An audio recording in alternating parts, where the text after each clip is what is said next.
मोहम्मद इरफान अली जी। देवी सज्जनों, आपको बताना चाहेंगे कि लगभग 3,27,000 गयाना के नागरिक भारतीय मूल के हैं। गयाना में इंडो गयाना के लोगों का सबसे बड़ा जातीय समूह है। क्रिकेट दोनों देशों के बीच एक बहुत ही महत्वपूर्ण कड़ी है और आप लोग जानते होंगे कि गयाना के कई खिलाड़ी भारत की प्रसिद्ध क्रिकेट लीग IPL में खेलते हैं। माननीय राष्ट्रपति जी बनने से पहले श्री इरफान आवास, जल, पर्यटन, उद्योग और वाणिज्य विभागों के मंत्री थे। ये हमारा सौभाग्य है कि वो हमारे साथ यहाँ पर हैं। और अब हमारे माननीय मुख्यमंत्री जी अतिथि देवो भव, जो पूरे तन मन से इसे जीते हैं और विश्वास रखते हैं, वो स्वयं स्वागत करना चाहेंगे अंगवस्त्रम भेंट कर हमारे honourable president of Guyana his excellency doctor Mohamed Irfaan Ali ji को। Please join us, ladies and gentlemen, as we extend our greetings and felicitate the Honorable President Guyana. हमारे साथ मंच पर ऑनरेबल प्रेसिडेंट ऑफ सूरीनाम भी हैं, हिज एक्सीलेंसी श्री चंद्रिका प्रसाद संतोखी जी। आपको बताना चाहेंगे कि सूरीनाम में इंडो सूरीनाम सबसे बड़ा जातीय समूह है, जो कुल जनसंख्या का 27.4% है। आपने एक पुलिस अधिकारी के रूप में अपने करियर की शुरुआत की, देश के पुलिस आयुक्त बने और राष्ट्रपति बनने से पहले आप न्याय और गृह विभाग के मंत्री थे। आपको ये भी बताना चाहेंगे कि श्री संतोखी हिंदी बोल सकते हैं। बहुत बहुत स्वागत सर आपका, और माननीय मुख्यमंत्री जी स्वयं आपका स्वागत करते हुए।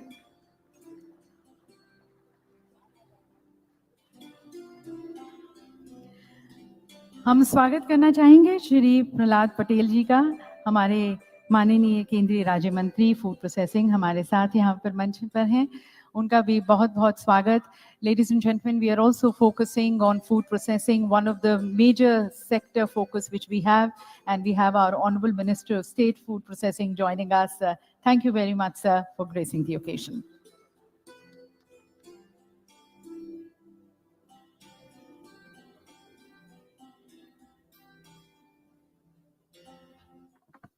मित्रों, हमारे साथ वर्चुअली USA से जुड़े हुए हैं हमारे प्रिय वाणिज्य और उद्योग मंत्री भारत सरकार श्रीमान पीयूष गोयल जी। उनका मैं हृदय से स्वागत करता हूं। आप भी ताली बजा के उनका स्वागत कीजिए, अभिनंदन कीजिए।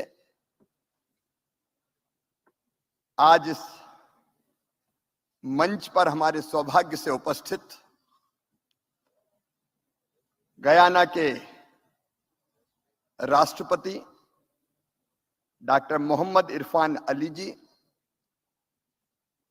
सूरीनाम के राष्ट्रपति श्री चंद्रिका प्रसाद संतोखी जी, आदरणीय जयशंकर जी, हमारे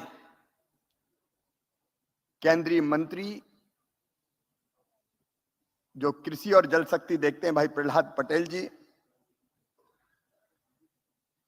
मध्य प्रदेश के उद्योग मंत्री राज्यवर्धन सिंह दत्तीगांव जी। आज देश का उद्योग जगत यहां मंच पर विराजमान है। मैं आप सबका केवल अपनी ओर से नहीं, मध्य प्रदेश की 8.5 करोड़ जनता की ओर से हृदय से स्वागत करता हूं, अभिनंदन करता हूं। और मंच के नीचे जो हमारे निवेशक मित्र बैठे हैं, ग्लोबल इन्वेस्टर समिट में पधारे हैं, मैं आपसे भी, आपका भी हृदय से स्वागत करता हूं, दिल से स्वागत करता हूं, हृदय की गहराइयों से स्वागत करता हूं। आपके स्वागत में मध्य प्रदेश ने पलक पावड़े बिछाए हुए हैं, मांडने मंडे हैं, रंगोलियां बनी हुई है, विद्युत बल्ब की लड़ियों से शहर सजा हुआ है। अपने इंदौर ने और मध्य प्रदेश की 8.5 करोड़ जनता ने दोनों बाहें फैला के आपका स्वागत किया है। मैं उन सब की ओर से आपका स्वागत करता हूं, अभिनंदन करता हूं। मित्रों, हमारा सौभाग्य है, भारत के प्रधानमंत्री श्रीमान नरेंद्र मोदी जी परसों भी इसी मंच पर आशीर्वाद देने पधारे थे प्रवासी भारतीय सम्मेलन में, और आज भी ग्लोबल इन्वेस्टर समिट का वर्चुअल उद्घाटन माननीय प्रधानमंत्री जी कर रहे हैं। अतुल्य भारत के अद्भुत प्रधानमंत्री श्रीमान नरेंद्र मोदी जी, उनके नेतृत्व में एक नए भारत का उदय हो रहा है। एक वैभवशाली भारत, एक गौरवशाली भारत, एक संपन्न भारत, एक समृद्ध भारत, एक शक्तिशाली भारत, और सचमुच में आत्मनिर्भर भारत बन रहा है। आत्मनिर्भर भारत के लिए मुझे बनाना है आत्मनिर्भर मध्य प्रदेश, आपके साथ मिलके। उसका रोड मैप तैयार है, लेकिन मैं उस पर बात करूं उसके पहले आज हम सबकी प्रेरणा और प्रकाश स्तंभ केवल भारत के नहीं, ग्लोबल लीडर जिन्होंने दुनिया को एक नई दिशा दिखाई है, और मैं आज विश्वास के साथ कह रहा हूं इस मंच पर खड़े होकर, भौतिकता की अग्नि में दग्ध विश्व मानवता को शाश्वत शांति के पथ का दिग्दर्शन कल भारत ही कराएगा, ये देश ही कराएगा। ऐसे देश के प्रिय प्रधानमंत्री नरेंद्र मोदी जी अब इस ग्लोबल इन्वेस्टर समिट का उद्घाटन करेंगे। माननीय मोदी जी,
देवी सज्जनों, हमें खुशी है कि आज जब हम Madhya Pradesh global investor summit का उद्घाटन कर रहे हैं, तब हमें माननीय प्रधानमंत्री जी का सतत मार्गदर्शन और प्रेरणादायक नेतृत्व मिल रहा है उनके उद्घाटन उद्बोधन से। थोड़ी सी ऑडियो प्रॉब्लम हो रही है, टेक्निकल प्रॉब्लम, हम उसे बस ठीक कर रहे हैं और थोड़ी देर बाद हमारे साथ हमारे माननीय प्रधानमंत्री जी हमें संबोधित करेंगे।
Ladies and gentlemen, as we await, just having some technical snag, I think we have Shri Piyush Goyalji joining us, the Honorable Minister of Commerce and Industry and Textiles, Government of India.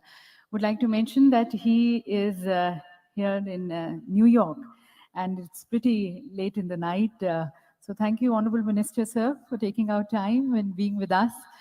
As you know, ladies and gentlemen, the Honorable Minister is known to have taken many reforms towards the simplification, facilitation, ease of doing business. And that has generated a lot of trust and confidence among the business community. Even today, as he joins us, he's there in Washington, D.C. and in New York, with the industrialist and talking to the industrialist and the leading CEOs.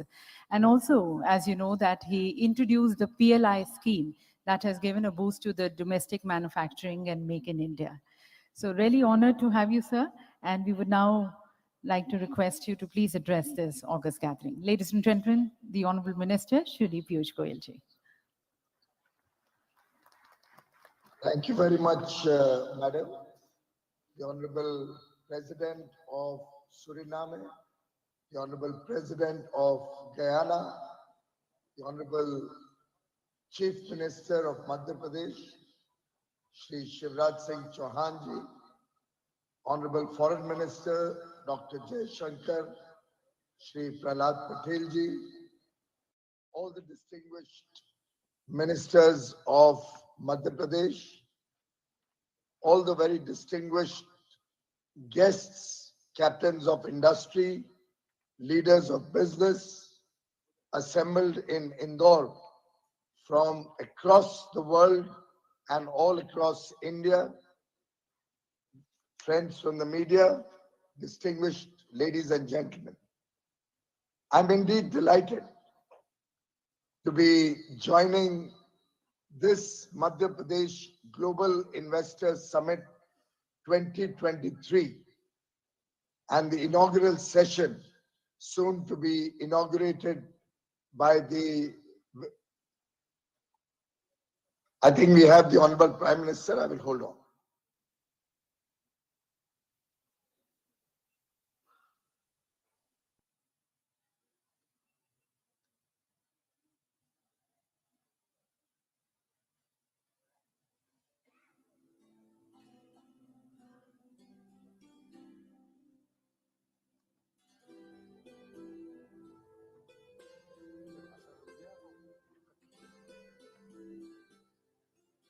मैंने अभी माननीय प्रधानमंत्री जी को देखा video पे, उसके बाद अपनी बात रखूंगा।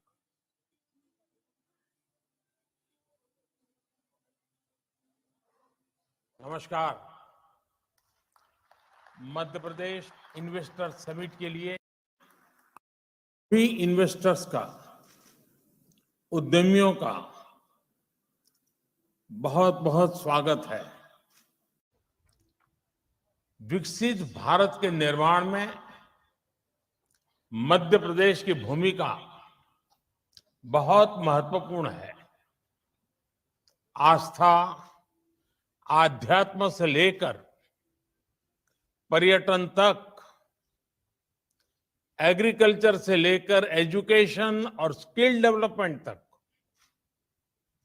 एमपी अजब भी है, गजब भी है और सजग भी है।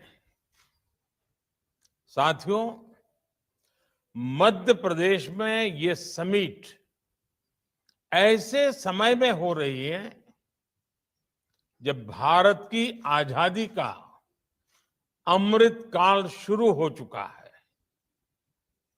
हम सभी मिलकर विकसित भारत के निर्माण के लिए जुटे हुए हैं।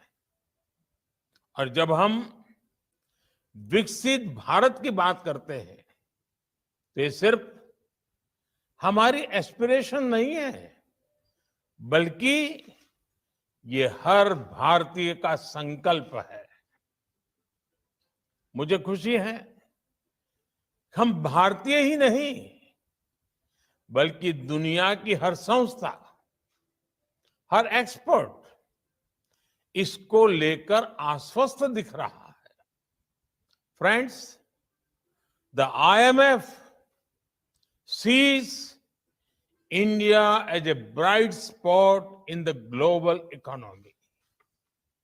The World Bank says that India is in a better position to deal with global headwinds than many other countries. This is because of India's strong macroeconomic fundamentals. OECD has said that India will be among the fastest growing economies in the G20 group this year. According to Morgan Stanley, India is moving towards becoming the world's third largest economy in the next 4 or 5 years.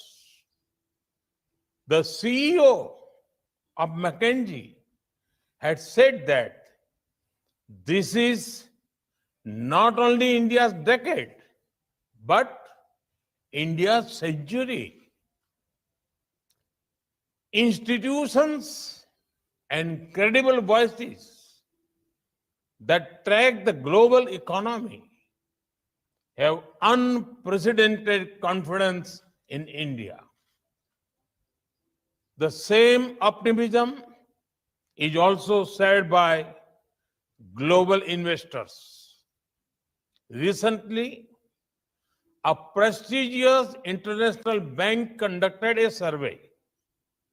They found that a majority of the investors preferred India. Today, India is receiving record-breaking FDI. Even your presence among us reflects this sentiment. Friends, this optimism for India is driven by strong democracy, young demography, and political stability. Due to this, India is taking decisions that boost ease of living and ease of doing business. Even during a once-in-a-century crisis, we took the path of reforms. India has been on the path of reform, transform, and perform since 2014. The Atmanirbhar Bharat Abhiyan has imparted greater momentum to it. As a result, India has become an attractive destination for investment. साथियों, एक स्थिर सरकार, एक निर्णायक सरकार, सही नियत से चलने वाली सरकार विकास को अभूतपूर्व गति देकर दिखाती है। देश के लिए हर जरूरी फैसले उतनी ही तेजी से लिए जाते हैं। आपने भी देखा है कि कैसे बीते 8 वर्षों में हमने रिफॉर्म की स्पीड और स्केल को लगातार बढ़ाया है। बैंकिंग सेक्टर में रिकैपिटलाइजेशन और गवर्नेंस से जुड़े रिफॉर्म्स हो, आईबीसी जैसा मॉडर्न रिजोल्यूशन फ्रेमवर्क बनाना हो, जीएसटी के रूप में वन नेशन वन टैक्स जैसा सिस्टम बनाना हो, कॉर्पोरेट टैक्स को ग्लोबली कॉम्पिटिटिव बनाना हो, सोवरिन वेल्थ फंड्स और पेंशन फंड्स को टैक्स में छूट हो, अनेक सेक्टर्स में ऑटोमेटिक रूट से 100% एफडीआई की परमिशन देना हो, छोटी छोटी आर्थिक गलतियों को डिक्रिमिनलाइज करना हो, ऐसे अनेक रिफॉर्म्स के माध्यम से हमने इन्वेस्टमेंट के रास्ते से कई रोड़े हटाए हैं। आज का नया भारत अपने प्राइवेट सेक्टर की ताकत पर भी उतना ही भरोसा करते हुए आगे बढ़ रहा है। हमने डिफेंस, माइनिंग और स्पेस जैसे अनेक स्ट्रेटेजिक सेक्टर्स को भी प्राइवेट सेक्टर के लिए खोल दिया है। दर्जनों लेबर लॉज को 4 कोड्स में समाहित करना भी अपने आप में एक बहुत बड़ा कदम है। साथियों, कंप्लायंसेस के बोझ को कम करने के लिए और उसके लिए केंद्र और राज्य दोनों के स्तर पर अभूतपूर्व प्रयास चल रहे हैं। बीते कुछ समय में करीब 40,000 कंप्लायंसेस को हटाया जा चुका है। हाल ही में हमने नेशनल सिंगल विंडो सिस्टम शुरू किया है, जिससे मध्य प्रदेश भी जुड़ चुका है। इस सिस्टम के तहत अभी तक लगभग 50,000 स्वीकृतियां दी जा चुकी। साथियों, भारत का आधुनिक होता इंफ्रास्ट्रक्चर, मल्टी मॉडल होता इंफ्रास्ट्रक्चर भी इन्वेस्टमेंट की संभावनाओं को जन्म दे रहा है। 8 वर्षों में हमने नेशनल हाईवे के निर्माण की स्पीड दोगुनी की है। इस दौरान भारत में ऑपरेशनल एयरपोर्ट की संख्या दोगुनी हो चुकी है। भारत की पोर्ट्स हैंडलिंग कैपेसिटी और पोर्ट टर्न अराउंड में अभूतपूर्व सुधार आया है। Dedicated freight corridors, industrial corridors, expressways, logistic parks, ये नए भारत की पहचान बनते जा रहे हैं। पीएम गति शक्ति नेशनल मास्टर प्लान के रूप में पहली बार भारत में इंफ्रास्ट्रक्चर निर्माण का एक नेशनल प्लेटफॉर्म है। इस प्लेटफॉर्म पर देश की सरकारों, एजेंसियों, इन्वेस्टर से जुड़ा अपडेटेड डेटा रहता है। भारत दुनिया के सबसे कॉम्पिटिटिव लॉजिस्टिक मार्केट के रूप में अपनी पहचान बनाने के लिए कमिटेड है। इसी लक्ष्य के साथ हमने अपनी नेशनल लॉजिस्टिक पॉलिसी लागू भी की है। साथियों, भारत स्मार्टफोन डेटा कंजम्पशन में नंबर 1 है। भारत ग्लोबल फिनटेक में नंबर 1 है। Bharat IT BPN outsourcing distribution में नंबर 1 है। भारत दुनिया का तीसरा सबसे बड़ा एविएशन मार्केट और तीसरा बड़ा ऑटो मार्केट है। भारत के बेहतरीन डिजिटल इंफ्रास्ट्रक्चर को लेकर आज हर कोई विश्वास से भरा हुआ है। ये ग्लोबल ग्रोथ के लिए कितना जरूरी है, ये आप भली भांति जानते हैं। भारत एक तरफ गांव-गांव तक ऑप्टिकल फाइबर नेटवर्क पहुंचा रहा है, वहां तेजी से 5G नेटवर्क का विस्तार कर रहा है। 5G से हर इंडस्ट्री और कंज्यूमर के लिए इंटरनेट ऑफ थिंग्स से लेकर एआई तक जो भी नए अवसर बन रहे हैं, वो भारत में विकास की गति को और तेज करेंगे। साथियों, इन सारे प्रयासों से ही आज मेक इन इंडिया को नई ताकत मिल रही है। मैन्युफैक्चरिंग की दुनिया में भारत तेजी से अपना विस्तार कर रहा है।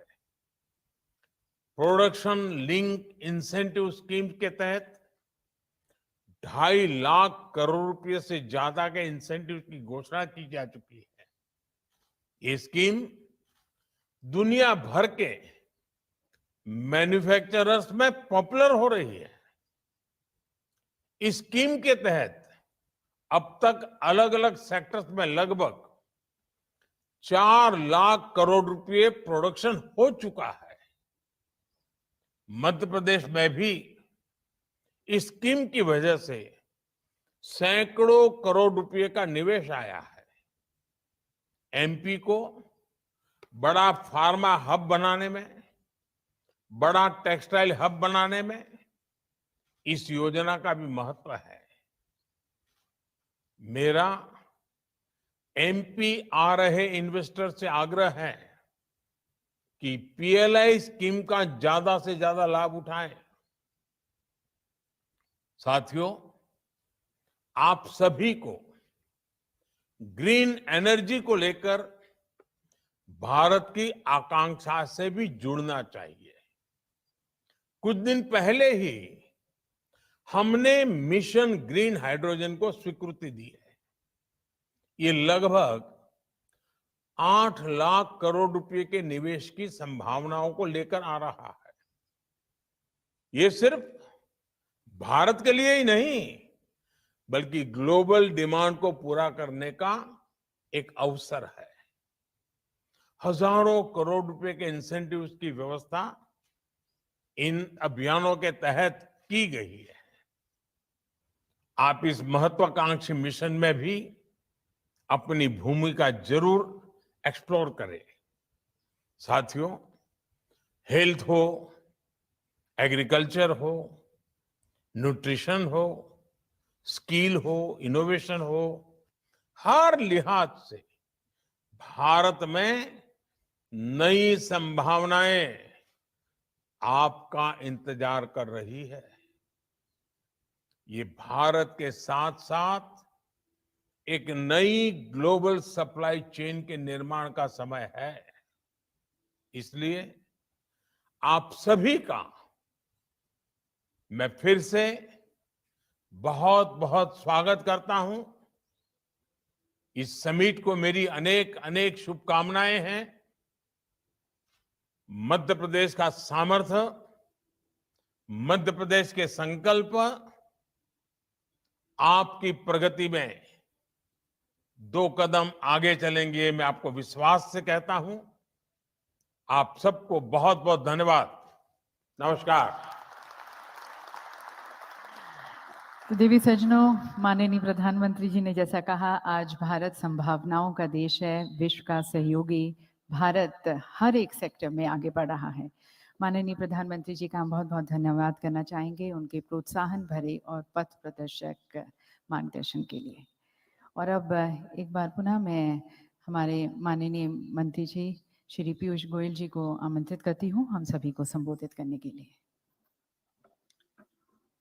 Thank you very much. It's indeed a great privilege and pleasure to join the Honorable Prime Minister, the most popular leader in the world today, on this auspicious occasion, the MP Global Investors Summit 2023, where we have before us a galaxy of world business leaders, captains of industry, who are pledged to participate in the growth story of India. As the Honorable Prime Minister guided us on more than one occasion, the strength of India lies in our states. If India has to move forward, it is very important for the states to move forward.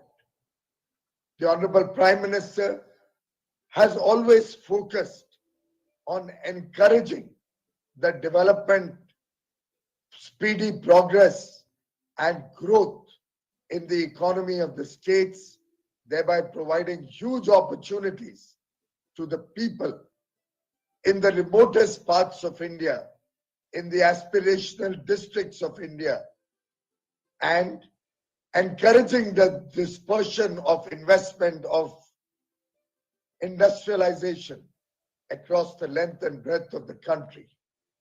In fact, the Honorable Prime Minister believes that the states will be the strong pillars to support a developed India, a commitment that the entire nation has taken along with the Prime Minister on 15th August 2022 as we celebrated Azadi Ka Amrit Mahotsav, 75 years of India's independence.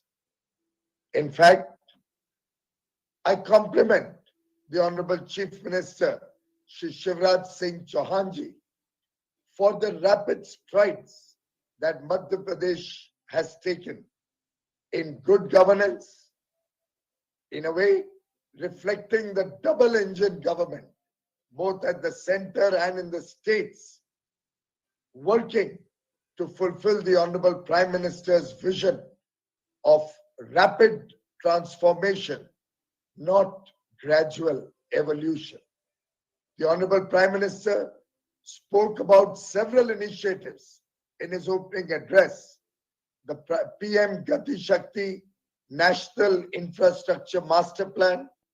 He spoke about the success of Digital India, making India the world's largest adopter of fintech with over 78 billion financial transactions in calendar 22, more than the United States, where I am presently located, Europe and China put together. He spoke about the national single window system, the focus on decriminalization of laws, the effort to reduce the compliance burden on industries, the attempt to codify the various labor laws, thereby promoting one nation, one labor law, just as with the visionary work that the Prime Minister has done over the last 8.5 years.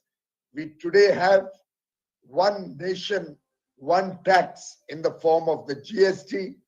We finally have a bankruptcy code, the Insolvency and Bankruptcy Code. We today have surplus power with one nation, one grid, thereby guaranteeing to every industry, to every home, 24 hours power. In a way, developing infrastructure like never before. And if I can recall the words of the erstwhile President of the United States of America, John F. Kennedy, when he asked the question, did America make great highways or highways made America great? I think we can all, without any doubt, agree that it is strong and focused approach to infrastructure development and the foundations of economic development emerging from infrastructure, which has always been the cornerstone of a developed economy. Madhya Pradesh has also been a part of this journey to promote infrastructure in a big measure. It is known as the heart of India, reflecting the vibrancy and vitality of a new India emerging out of the shadows, recognized the world over as the next superpower. We are today the 5th largest economy, and I can tell you from my own personal experiences that the world is watching India as we rapidly progress to become amongst the top 3 economies in the world. Every meeting where you talk to global CEOs, every meeting with a large corporation anywhere in the world, more particularly in the United States of America, any meeting with governments across the world, give us the confidence and reflect the image of India, the new India that Honorable Prime Minister Shri Narendra Modi has committed to work for, the new India that is today a reality, a country which is fast progressing from a developing nation to become a developed nation by 2047, when we celebrate 100 years of independence. In fact, the 5 commitments, the Panch Prad that the Honorable Prime Minister shared with the country on 15th August are very reflective of his vision of a powerful India. The work that we are all doing over the next 25 years to make India a developed nation, the effort to involve the entire population, the entire people of India in a spirit of duty to achieve this goal. And I have no doubt in my mind that Madhya Pradesh will not be found wanting in this collective effort of the nation. The holy waters of the Narmada, the wildlife and greenery that we see across Madhya Pradesh, the rich heritage. We have 3 UNESCO sites in Madhya Pradesh. The showstopper in terms of sanitation. You are all assembled in Indore. For several years in a row, voted as the cleanest city in India. It is a matter of privilege for all of us to be present as the Honorable Prime Minister inaugurated both the Pravasi Bharatiya Divas in Indore 2 days ago on the 9th of January, and today the Global Investors Summit. Friends, Madhya Pradesh has emerged as an ideal investment destination, reflecting strength, very strategic positioning, and a deep focus on sustainability. It is emerging as an economic tiger with ample land, infrastructure, and skilled resources. In fact, it is the only diamond producing state in India.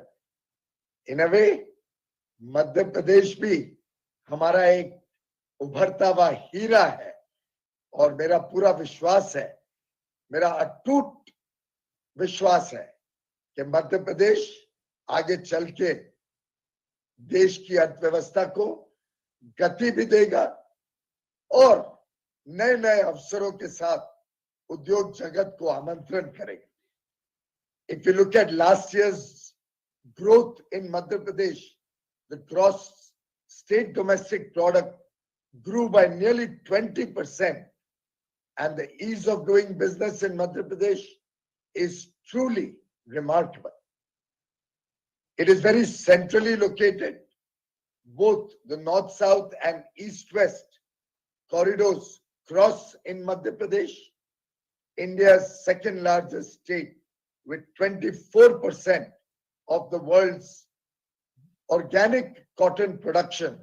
And I say this as the Textile Minister of India, reflects the growing importance of Madhya Pradesh in our international market.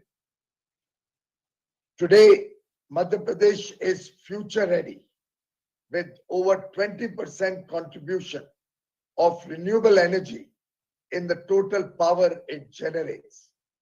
I am confident that just as the Prime Minister launched the Green Hydrogen Mission last week through a significant commitment of central government support to the Green Hydrogen Mission, combined with the several incentives and support of the Madhya Pradesh government, we will see huge investments in several sectors, more particularly in green hydrogen and renewable energy coming up in the months and years to come.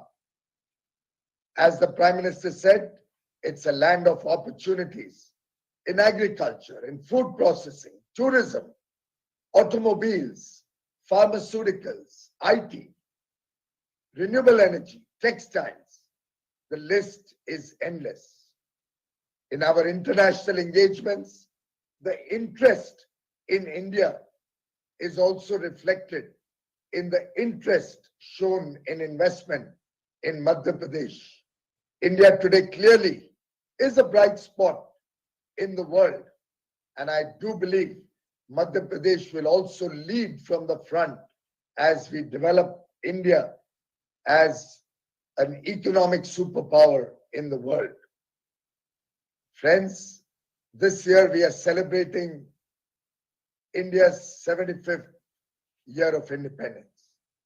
We also have the privilege of having the presidency of the G20, a time for India to showcase to the world our growing strengths and our increasing contribution to the world. India today engages with the world from a position of confidence, a courage of conviction about India's future. As I talk to industry, as I talk to governments, currently in the United States of America, I see in everybody the hope that India will be the driver of global growth and will take economic progress of the world forward. Like the speed of the cheetahs, which were released in the Kuno National Park by the Honorable Prime Minister some months ago, I believe Madhya Pradesh will grow, will continue to grow. And as the Honorable Prime Minister says, yahi samay hai, sahi samay hai. This is the time. This is the right time. Today's summit offers an opportunity to industry to be partners in the progress and growth of Madhya Pradesh, to be partners in the vibrant future of India. I invite investors from across the world to invest in the future, invest in Madhya Pradesh, and thank the Honorable Prime Minister and the Honorable Chief Minister for their leadership and for their collective commitment to make Madhya Pradesh a very important destination for investment and India attaining once more our time-tested glory. India once again becoming a world power, a Vishwa Guru. India leading the initiative of taking the world to become a safer place to live in, a greener planet, and leaving behind for our children a better world to live in. Thank you very much, ladies and gentlemen. बहुत बहुत धन्यवाद माननीय मंत्री जी आपकी शुभकामनाओं के लिए। Piyush ji USA से बोल रहे हैं और वहां कितने बजे होंगे ये आप कल्पना कर सकते हैं। इस समिट को सिद्ध करने के लिए उन्होंने रत जगह किया है। मुझे लग रहा है कि वहां रात के 1:30 या 2 बजे होंगे। मैं पीयूष जी आपका हृदय से आभारी हूं, आपने हमारी समिट को संबोधित किया। बहुत बहुत धन्यवाद आपका। और यकीनन माननीय मंत्री जी आपके विचार, आपकी अंतर्दृष्टि और आपके प्रयास हमारी आगे की चर्चाओं में भी बहुत मूल्यवान होंगे। आपका एक बार पुनः धन्यवाद। और देवी सज्जनों, माननीय प्रधानमंत्री जी के नेतृत्व में और मंत्री जी के मार्गदर्शन में राज्य ने मध्य प्रदेश को एक औद्योगिक केंद्र के रूप में विकसित करने की तरफ और विशेष रूप से एक प्रेफर्ड निवेश गंतव्य के रूप में तैयार करने की तरफ अथक प्रयास किए, बहुत लगन से काम किया है। बहुत सारे गवर्नेंस रिफॉर्म्स और पॉलिसीज इंट्रोड्यूस किए हैं और वैसे भी आप जानते हैं कि मध्य प्रदेश सेंट्रली लोकेटेड है, देश के अनेक राज्यों से शहरों के साथ जुड़ा हुआ है। यहाँ पर कंड्यूसिव लेबर डायनामिक्स हैं, यहाँ पर मेहनतकश लोग हैं जो पूरे मन से अपने प्रदेश की प्रगति में काम करते आए हैं। तो आपको एक फिल्म दिखाना चाहेंगे जो कि हमारे एडवांटेज मध्य प्रदेश की तरफ है, and that is going to be helping you take more informed decisions regarding your investments. If you can have the film please.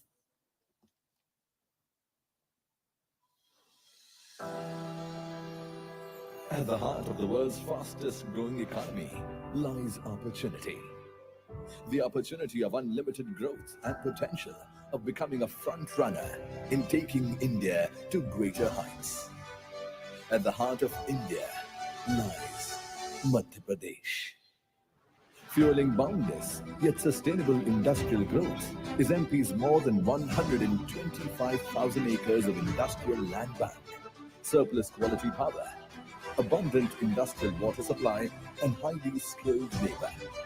Backed by a committed government, responsive administration and a consistently peaceful work environment, MP's flight to prosperity has taken a new leap. Madhya Pradesh isn't simply at the center of India, it is at the center of tomorrow. MP's commitment is evident in its business-friendly policies, GIS-based online land allotment, the country's first act to guarantee timely delivery of services and approvals, enables businesses to start operation in 30 days. With a robust connectivity, MP provides unique access to a vast consumer base in India. Its strategic location makes it a natural master warehouse of the nation. MP is home to Asia's longest high-speed testing track and a vibrant engineering cluster, driving the investments in auto sector and gearing up for the EV revolution. Commitment is MP's biggest promise. MP produces over 40% of India's organic cotton, and through the millions of spindles, weaves together a testament of growth in textile sector and empowerment of women. India's largest producer of soya, pulses, oil seeds, coriander, orange and medicinal plants, MP has won the Krishi Karman Award 7 times in a row. This rich resource base offers opportunities for agri and food processing sector. In MP, nature keeps giving. The only diamond producing state of India, Madhya Pradesh, has leveraged its mineral wealth to build industries like cement and power and has untapped potential to be explored. Abundance is MP's greatest virtue. MP sources a fifth of its total energy from renewable sources and is home to one of the largest single-site solar power project with a one-of-its-kind floating solar park in the pipeline. MP's pharma and health sciences sector has grown by leaps and bounds and is now scaling up the value chain through a medical devices park. India's cleanest state is also home to India's cleanest city, Indore, which is the IT hub of MP, showing the nation a way forward in sustainable, harmonious, and fast-paced growth with ease of living. Progress is MP's greatest proposition, with over 1,100 women-led startups, more than 2,500 tech startups, and over 45 incubators. MP is a prime equity holder in the country's tech revolution, powered by an ingenious talent pool and driven by a generation of young and courageous entrepreneurs. The startup journey is moving at a fast pace. Entrepreneurs are MP's greatest asset. At 30%, MP has the country's highest forest cover. Forests that are home to the majestic tiger as well as the lightning cheetah. MP's national parks, wildlife sanctuaries open doors for millions of tourists. Moreover, MP houses some of the world's most enchanting tourist locations.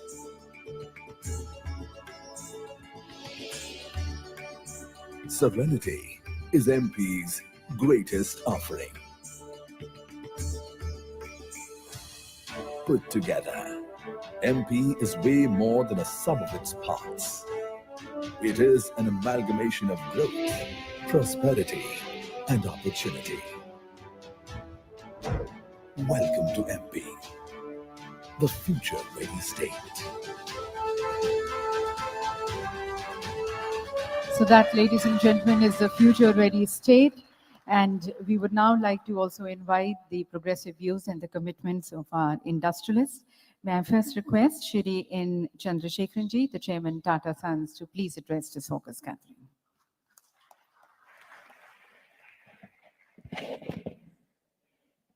Honorable Chief Minister Shivraj Singh Chauhanji, President of Guyana, President of Suriname, Ministers of the Madhya Pradesh government, officers, colleagues from the industry, distinguished ladies and gentlemen, and members of the media. It is a great privilege to be here today to participate and share a few words on MP's Global Investor Summit 2023. I would like to thank the Honorable Chief Minister for inviting me for this event. Clearly, in a global economy that is quite volatile and going through difficulties, India is extremely well placed.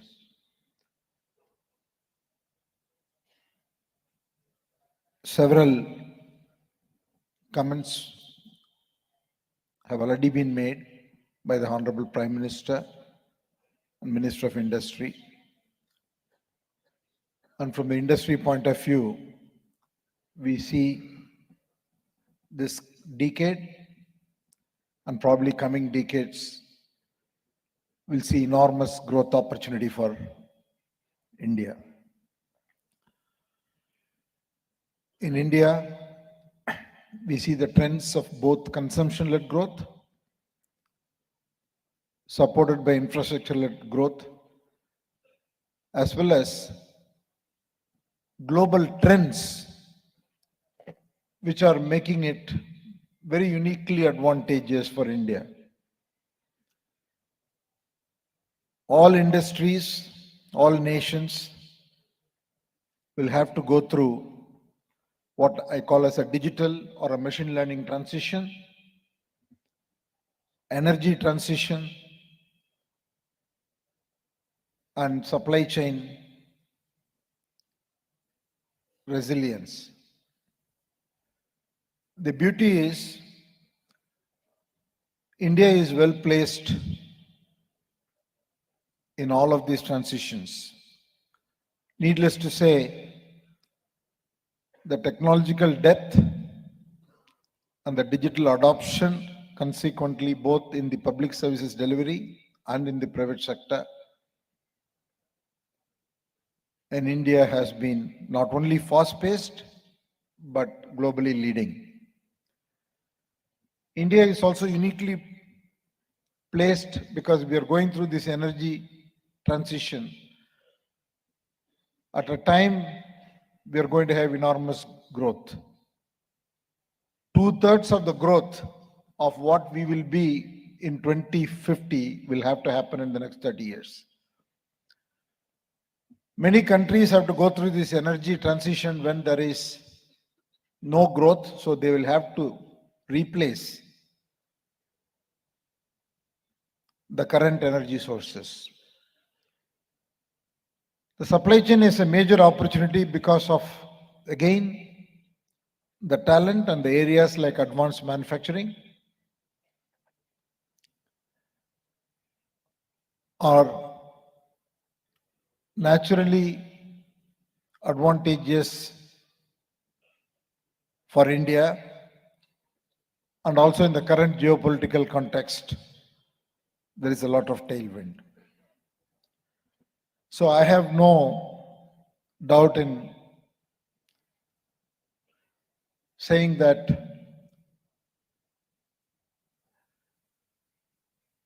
with our continued focus, we are going to have several years of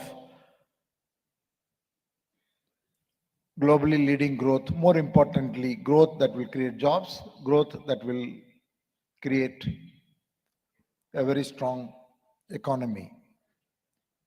The question is whether we will be 25 trillion or 30 trillion or 35 trillion by 2047. But definitely we are going to have a multifold growth. In this context, I think Madhya Pradesh has a very strong potential. The biggest advantage the state has is that 62% of the population is in the working age. And the state has very rich natural resources. It has got tremendous opportunity for tourism, given the wildlife as well as the spiritual centers and the cultural heritage it has. It is a huge opportunity. The state also is going through the urbanization at a rapid pace. Madhya Pradesh currently lacks the national average of 36%, while MP has 29%. So I see enormous opportunities of urbanization and consequent infrastructure development. The state has also announced under the Honorable Chief Minister a number of policies to attract investments, special policy for boosting MSME sectors, policies for research and innovation, and policies for promoting startups. The Tata Group already has a very strong presence. TCS has one of its iconic campuses here with about 10,000 people. Many would not know, already we provide technology services for more than 200 global companies out of Madhya Pradesh.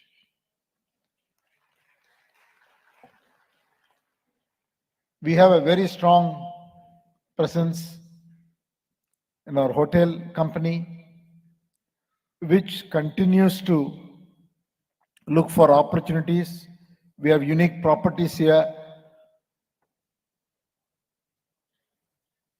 There are 7 properties, but I understand that there are discussions to expand to create number of new hotels. Our power company has 200 megawatts of renewable energy and already in discussion with 3 projects of solar, floating solar, hybrid to take that installed capacity to 1 gigawatt. That's a 5 times growth. Our steel company has the wires business here with a capacity of 0.1 million per annum, but it is going to be doubled and tripled, and already those investment decisions have been made. Tata Motors has a huge footprint with 250 dealer outlets, and all our retail companies from West Side to Chroma to Titan, Tanishq have more than 100 stores in the state. And Tata International has a very long-standing presence here, one of our longest presence in the state in the leather business. Overall, the group has in excess of 20,000 professionals, and we are in discussions to expand our footprint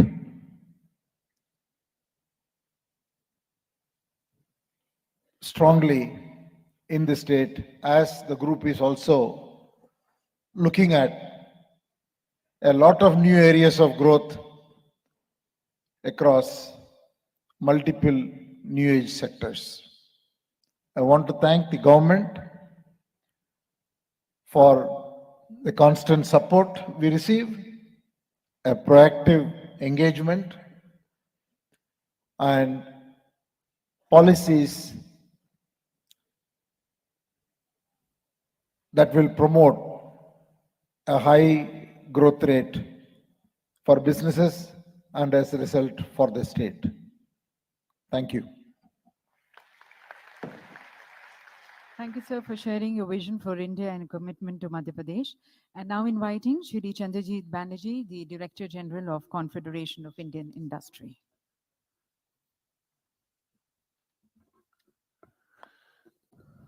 Our most gracious host, an outstanding leader and the most popular Honorable Chief Minister, Shri Shivraj Singh Chauhanji, the Honorable President of Guyana, the Honorable President of Suriname, our very beloved Shri Prahlad Patelji, the Honorable Ministers from Madhya Pradesh, the government officials and excellencies, ladies and gentlemen.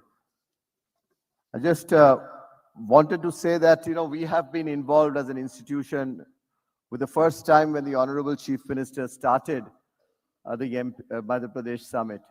And it's such an encouraging feeling to see how he has transformed the state. We will hear from him the story of the journey of the state of Madhya Pradesh from where he took to where it is today, and how he has made the Madhya Pradesh Summit a summit which is 10x from where it started. Sir, many, many congratulations to you and your team. What a brilliant place to be in.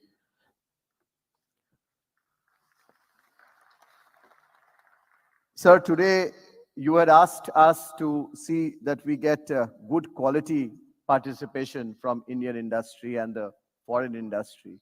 But we have not good, I think we have a great participation.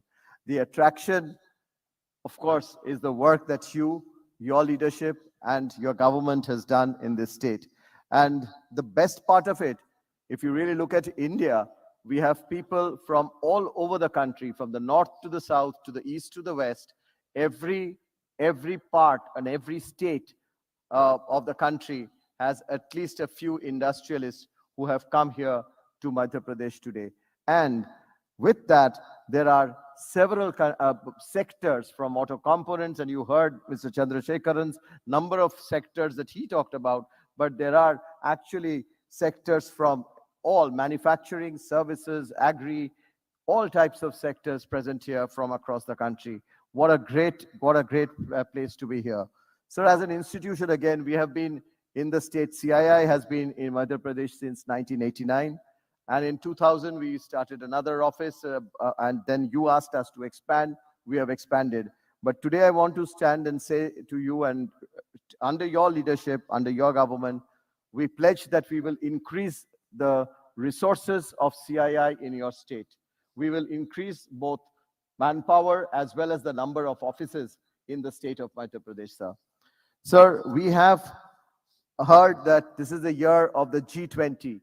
CII is the secretariat for B20, and through that, we will see that we are able to attract the world's attention throughout the year in specific areas to bring specific investments you have focused on over the last few months, to get those investments from across the world into Madhya Pradesh and see what the investors want in terms of facilitation. And we are so sure, sir, you are going to make those changes in terms of facilitating them to come in. And we will really take advantage of India's G20 leadership, and the B20 India will work for it and for your state. So the second point I wanted to mention, and this is a passion for yourself, is killing the power. We know how much you love the youth of the state to come up and get livelihood. Sir, we will open skilling centers in the state. We are running a couple of skilling center, but the next one that we will establish will be in Pithampur, a skilling center, which will be supported by the MPIDC. They have committed, but it will be run with private sector money, sir. We will see to it that you take your blessings, your government's inputs, and we will have an academy which will impart knowledge on new areas of jobs that will come up. And we will see to it that we create thousands of jobs in terms of at least about upwards of 50,000 jobs in the next couple of years from these centers. And we will create private model career centers, which are like private employment exchanges in your state. We are in discussion with your government, and these MCCs will be industry-led, provide career counseling, soft and employability skills, and we will bring that in the state of Madhya Pradesh, sir, with your blessing. So the third point, sir, we have 10 centers of excellence across the country in India. It is sad that we do not have one today, but what we have discussed with the private sector in your state, sir, the industry in your state yesterday, that we will bring one center in Indore or of a city of your choice, where we will bring in these centers of representatives of all the centers, these 10 centers of excellence. Sir, they covers areas of entrepreneurship development, they cover areas of logistics and warehousing, they cover areas of water, sustainability, green. It covers areas of food and agriculture, and very importantly, sir, again, on innovations and IP. All these centers across the country, their representatives centers, we will create a place where all that will be located in Madhya Pradesh. So that will be the first in the country that all the centers of CII will be brought under one group, sir. Sir, I just wanted to also say another area that you are encouraging and is startups. And startups will play a big role in the country. India's stories on startup is well known. Sir, we want also Madhya Pradesh to have a big startup ecosystem. Sir, CII has large members. Many of the large members are present here. So what we will do, sir, we have a startup center of excellence. The chairman of the Startup Center of Excellence is Chris Gopalakrishnan, sitting over here. We will provide corporate and family business connect of the Startup Center in the states to the large corporates, so that the startups can be connected to the large corporates. We will work on that, sir. And through the Startup Center, we will do capacity building of the startups, so that the startups can get, and they get supporting mechanisms from the large companies. So that is one work we'll do. Sir, lastly, I wanted to say, sir, that your state is known, Madhya Pradesh is known for rural innovators. And what we will do to protect the traditional knowledge and the age-old traditional artifacts and the huge contribution of our rural community, we will create IP centers so that we can train them, and we will be able to get them to take into IP protection for these centers and create their products and connect their products to the market. So these are some areas which I have learned in the last few months from yourself, sir, and from your government, and we pledge to do that in your state under your leadership. We are so thankful for your warmth, your hospitality, and your great leadership. Thank you, sir. Thank you, sir, for sharing the initiatives as a national partner to MPGIS. And now I would like to invite the chairman of Aditya Birla Group, Shri Kumar Mangalam Birla ji, to please address the August campaign.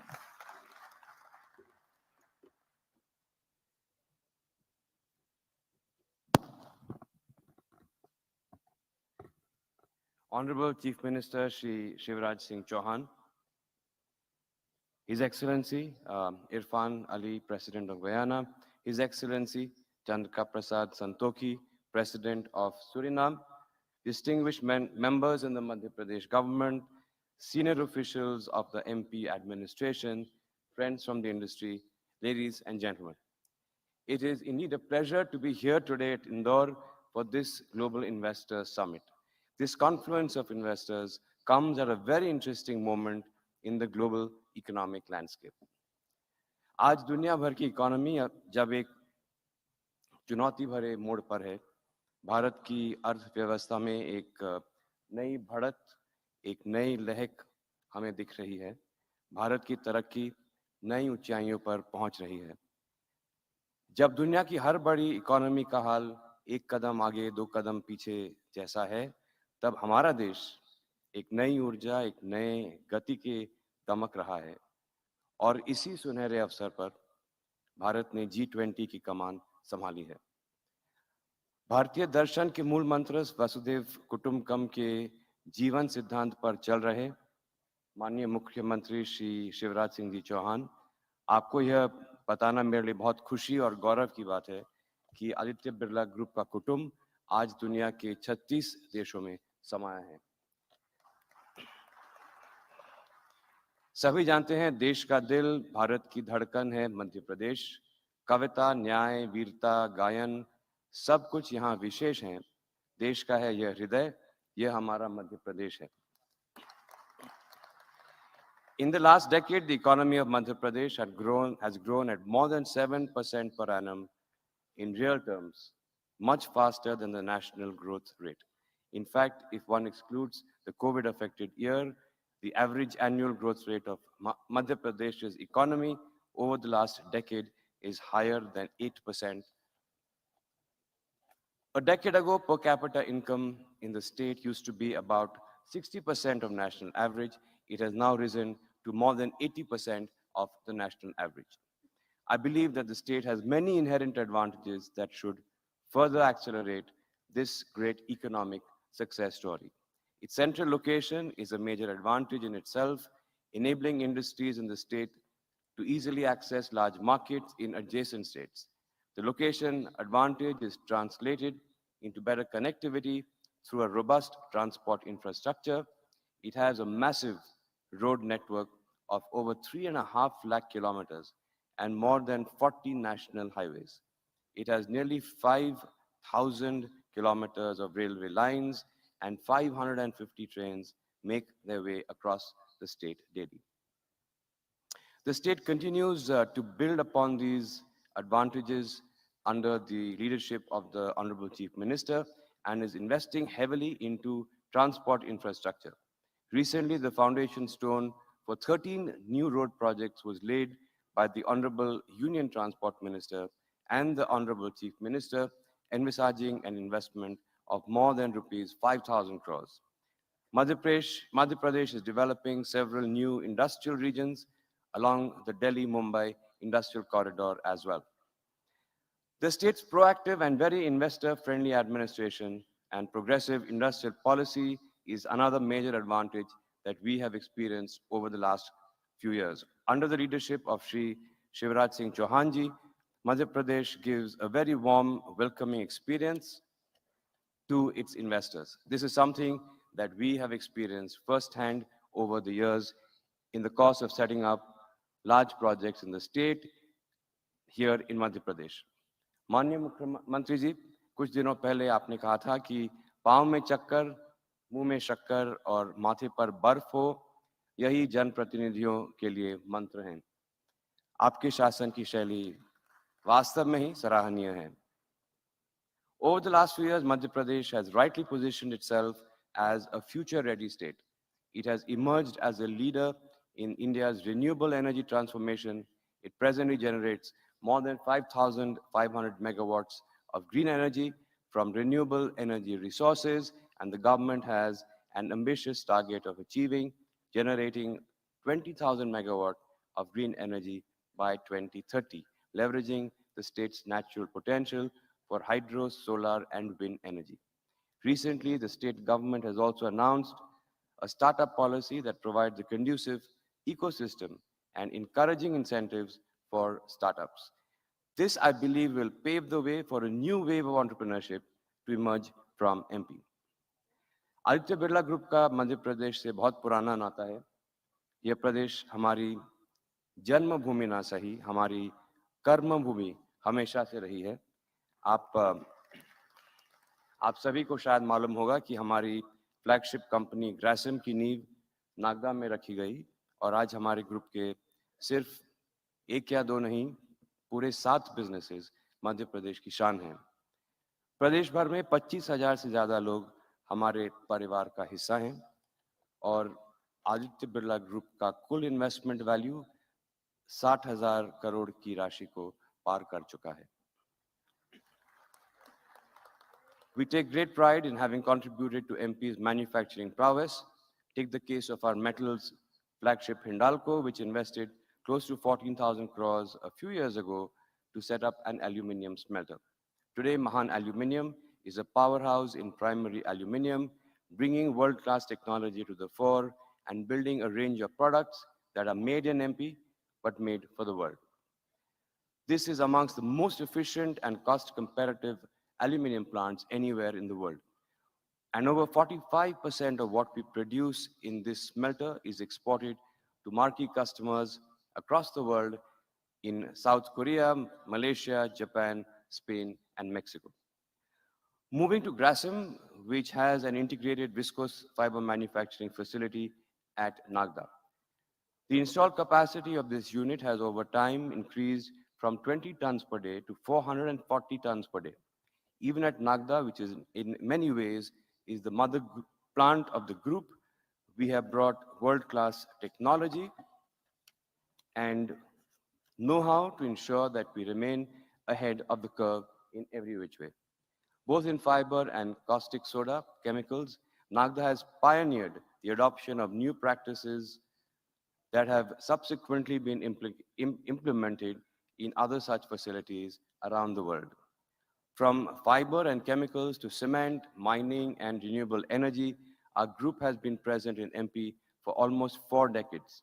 Our first plant in Madhya Pradesh, Vikram Cement, went on stream in the 80s with a very modest capacity of 500,000 tons. Today, we have 6 state-of-the-art cement units in Madhya Pradesh with a total capacity of 23 million tons per annum.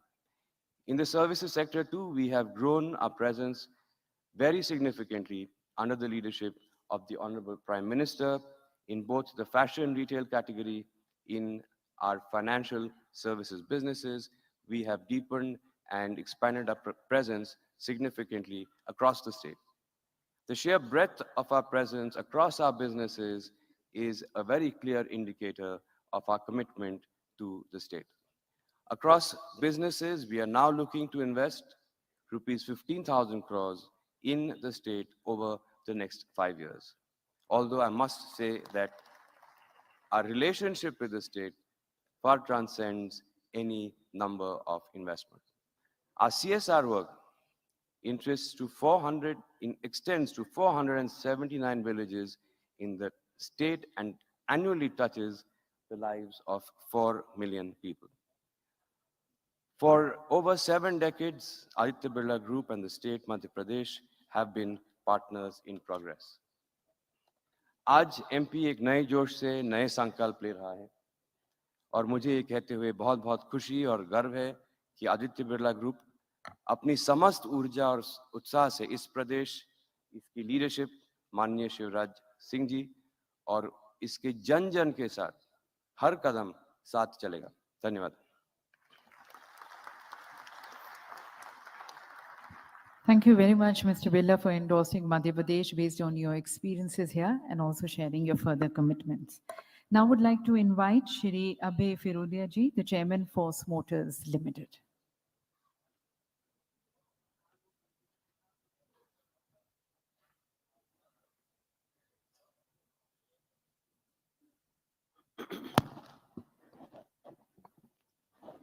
आदरणीय मुख्यमंत्री जी, मंच पर विराजित मध्य प्रदेश सरकार के अन्य मंत्री, यहाँ मंच पर विराजित भारत के औद्योगिक जगत के बड़े सितारे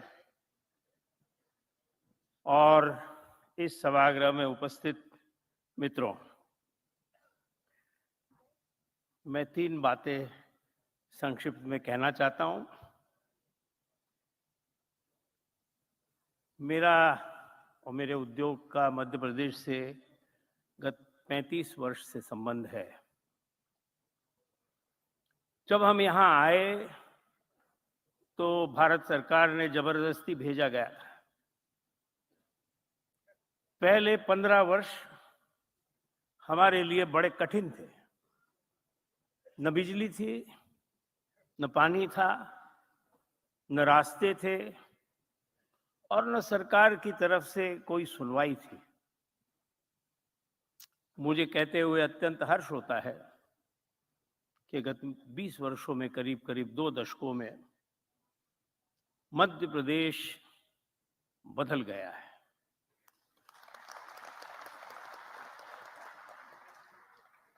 मध्य प्रदेश का जो उत्कर्ष हुआ है उसके लिए कई कारण हैं। मैं हरदम उद्योग का सोचते वक्त उद्योग कहाँ है इसका भी सोचता हूं और मुझे कुछ कारण दिखते हैं।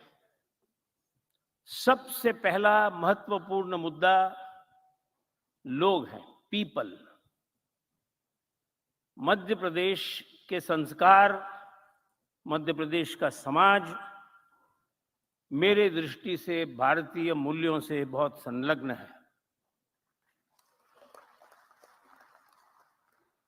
यहाँ पर आपका नाम भट्टाचार्य है या भोसले है या बलवंत सिंह है या बाला सुब्रमण्यम है, फर्क नहीं पड़ता है।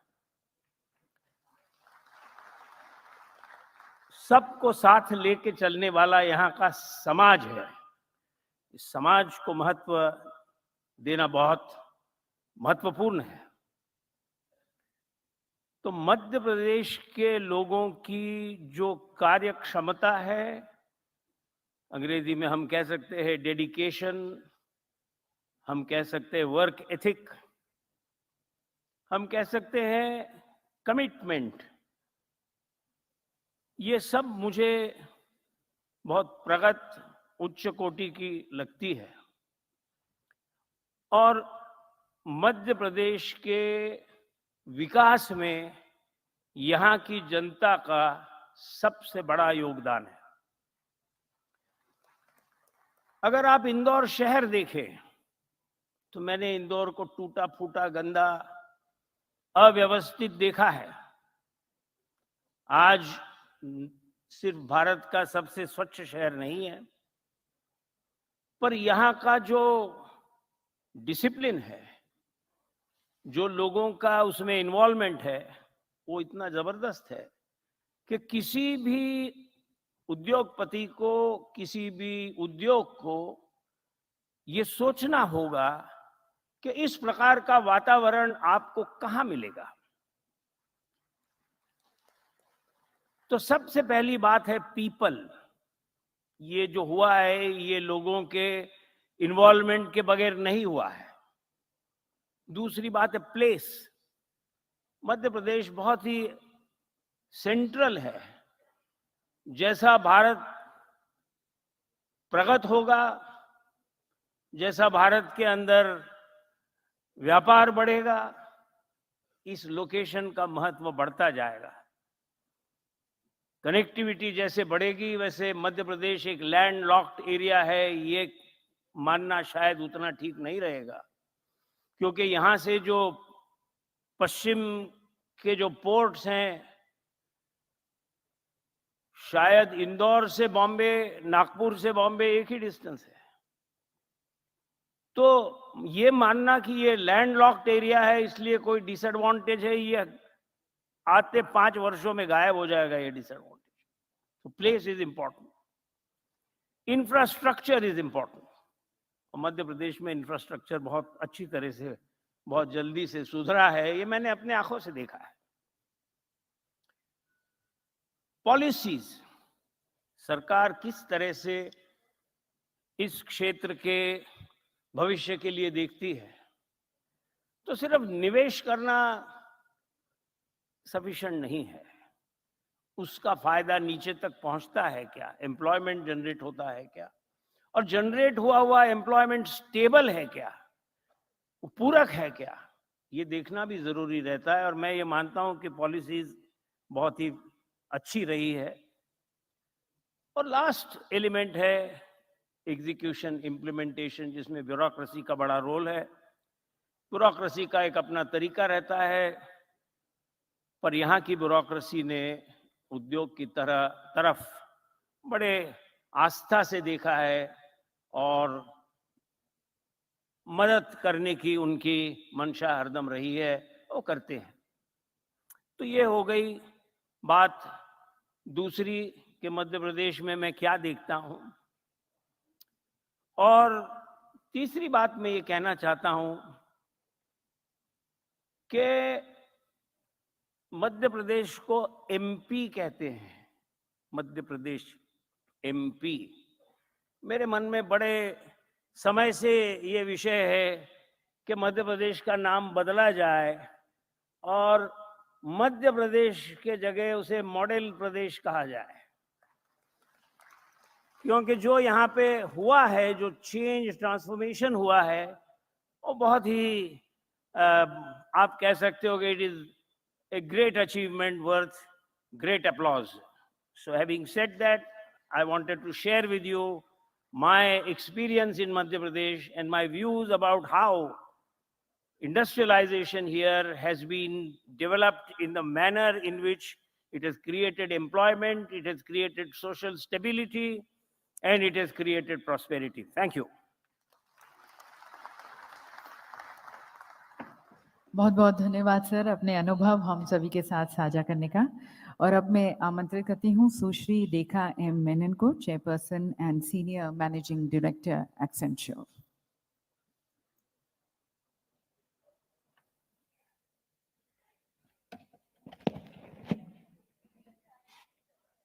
Namaste and good afternoon. Thank you, Honorable Chief Minister Ji, and to you, the Excellencies, the Ministers, our distinguished industrialists and distinguished guests. Honored to be here today. And it's a really proud moment because not only are we at a stage where we're moving into the different league as India has just taken over as the presidency of G20. And the Prime Minister said, India's time is now, and the next 10 years will define us. What I would like to add to that, as an industry, we are in what we call the tech age. So the next 10 years is going to be all about technology, because tech is changing the way we work and live. And we are seeing that there can be no leadership without technology leadership. And it is in this context, it's very exciting to see Madhya Pradesh with enabling policies which have aligned the growth, aligned to the priorities of the technology industry, whether it's your policies on skilling, sir, or your policies on investments, or the infrastructure that is bringing a lot of the technology industry into Madhya Pradesh. And it was seeing that we at Accenture built our Advanced Technology Center in Indore just a few months ago. And as I was talking to you, sir, we've grown dramatically in just 6 months. And that's thanks to the talent available here. And across India, we are more than 3 lakh people across India. 47% of them are women. And I know that you have extra interest in women. And therefore, India for us at Accenture is really the heart of the global growth, which is driving innovation for India and the world. And this is just one example of what the technology industry is doing for India. It's not just Accenture. It is a whole bunch of organizations which are tapping into the rich talent and capabilities of India and Madhya Pradesh, and are changing the industry and the growth that it's providing across and adding to the economy. If we look forward, the technology industry will remain a powerful catalyst for India and help in achieving its ambition of $5 trillion. And we have a very unique opportunity to drive export-led business. We have a very unique opportunity to transform all industries, because as I said, every industry is a digital industry. And more importantly, we have a chance to drive inclusive growth using technology. And that foundation already exists in India. Minister Piyush Goyal mentioned that India is the largest adopter of fintech. We've seen India Stack, Aadhaar, National Health Stack, which are all using which have set very high benchmarks of using technology to power public service and provide last mile access for healthcare, education, financial inclusion, and services at a very large scale. So India has that opportunity. And we see new opportunities emerging in areas like space technology, in sustainability, metaverse, in the collaboration between and convergence of science and technology. And this exponential pace of innovation provides huge opportunities for both India and for Madhya Pradesh. And for that, we need a few enabling things. Skilling is one large one of that, because every area needs skilled digital talent. And it is very heartening to see the state government's initiative to reduce the skill gap by offering incentives and working along with the central government on the national platform for digital skilling. And along with skill development, which is one of the levers for our industry, it is really R&D, it is really focus on startups, and it's focus on infrastructure. And I have to thank you, sir, for providing all of that and enabling our industry's growth. So the opportunity is now.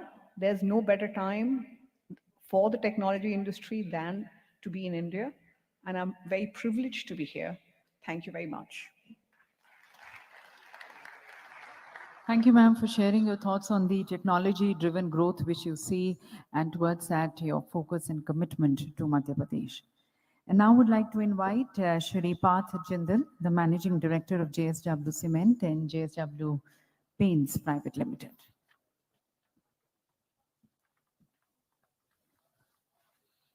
Good afternoon, ladies and gentlemen.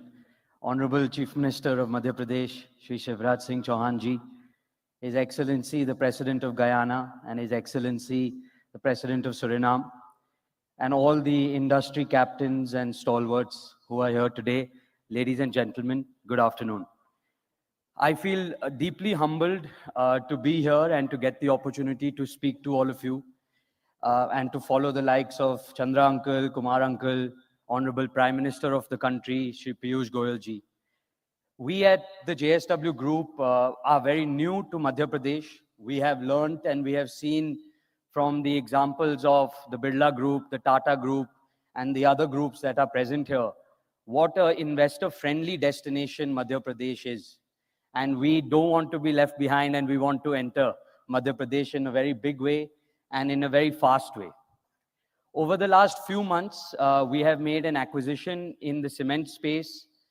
We have acquired limestone mines in the Panna district, and soon we will be launching a state-of-the-art, fully integrated cement plant with an investment of close to 3,000 crores in the state of Madhya Pradesh.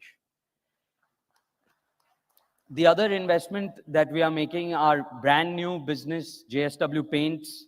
We are launching a brand new state-of-the-art facility in Pithampur with an investment of 1,500 crores. And totally about 4,500 crores will be invested in the state of Madhya Pradesh over the next 2 years. Our flagship business, which is JSW Steel, has very recently acquired National Steel, which is also located here in Pithampur, and we will be expanding our capacities in steel as well. Today, we participate in the Madhya Pradesh growth story by supplying our steel, supplying our power. But soon we would like to produce our steel, produce our power, produce our cement, and produce our paint in this very important state, not only to the country, but also to the world. I once again would like to thank the Honorable Chief Minister. It has been a very welcoming experience for us here in Madhya Pradesh. The first time I met Sir, he encouraged me that, please come to Madhya Pradesh. The Jindal Group and the JSW Group are not here in a big way, and it is high time that all of you enter. He mentioned it to my father as well when they met in Delhi. And today, sir, I pledge to you that the JSW Group will do all that we can to be here in Madhya Pradesh and participate in the glorious future that you have created and you have laid the foundation stones for. Thank you very much. Thank you very much for your encouraging message and your commitments. And now would like to invite Shri Sanjeev Puri ji, the Chairman and Managing Director, ITC Limited.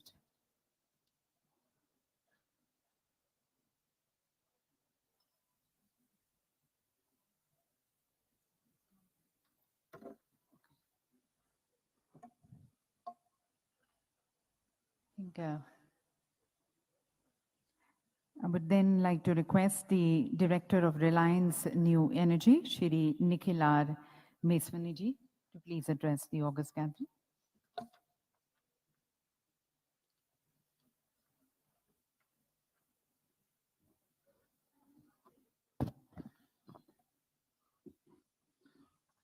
Honorable Chief Minister Shri Shivraj Singh Ji, Presidents of Guyana and Suriname, Honorable Ministers of the Union and State, all the bureaucrats and officers of the states,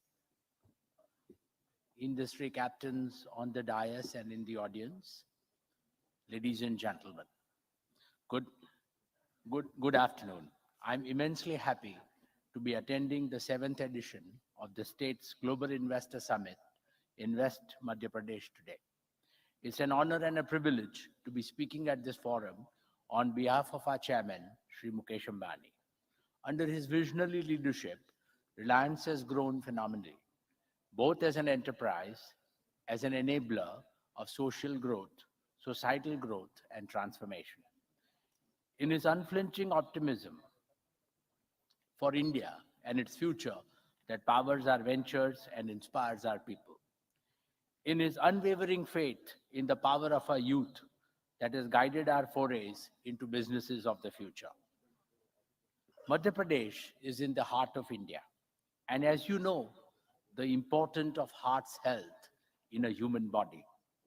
Under the Honorable Chief Minister, Shivraj Singh Chauhanji's leadership, India's heart has made great strides in bringing prosperity and growth. Over the last 10 years, Madhya Pradesh GDP has tripled, with nearly 20% growth in 2022 financial year, which was the best amongst all states in India. MP's significance as a growth driver for the Indian economy has steadily grown over the last decade. And now, at nearly $150 billion, Madhya Pradesh is contributing nearly 5% to India's GDP. Nobody will believe today that this was once counted as India's Bimaru state.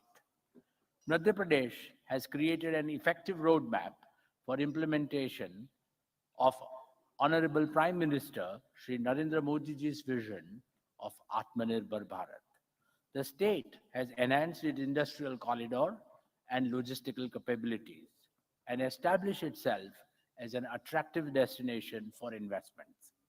Most importantly, Madhya Pradesh has achieved these feats while carrying the motto of cleanliness and caring for the environment. The carbon neutral and zero waste status of this event is indeed a live testament to the state's commitment. Ladies and gentlemen, I'm happy to note that Reliance has been a long-term partner in Madhya Pradesh's growth story. From energy and telecom to retail, India and Reliance in particular has made several investments in the state, creating thousands of jobs and becoming one of the largest contributors to the state's exchequer.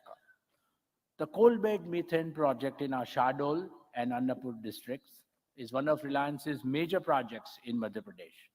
This project has contributed well to the social and economic transformation of the region, its people, and is today meeting country's need for environmentally friendly energy.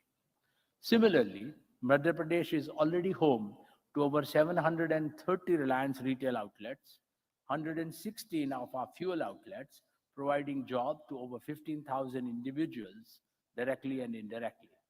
Reliance Retail has also set up 20 fulfillment centers or warehouses in Madhya Pradesh with over 60,000 square meters of space. Reliance is also deeply associated with Madhya Pradesh with our grassroots social upliftment efforts. Reliance Foundation today has various livelihood enhancement and rural transformation projects running across 47 districts of the state with over 34 lakh or 3.4 million beneficiaries. They include a multitude of interventions from women empowerment, disaster management, to solving drinking water problems, enhancing nutrition level of communities, water harvesting and irrigation farmlands, enhancing green cover to safeguarding lives and livelihood through timely advisories. Honorable Chief Minister has charted a non-linear, dynamic path for Madhya Pradesh to reach $550 billion of GDP by 2026. This will mean more than tripling the GDP of the state in less than 5 years. Reliance remains deeply committed to contribute and support to this initiative of the state. Just 3 weeks back, Honorable Chief Minister Ji flagged off Jio's true 5G services in Sri Mahakal Lok corridor. And already this has been rolled out and the true 5G service has gone live in multiple cities like Indore, Bhopal, Jabalpur and Gwalior.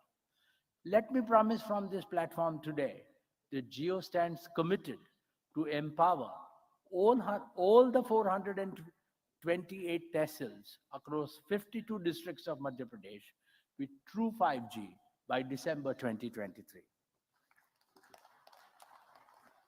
We also wish to strengthen our optic fiber network with the support of the Madhya Pradesh government to service even most remote villages.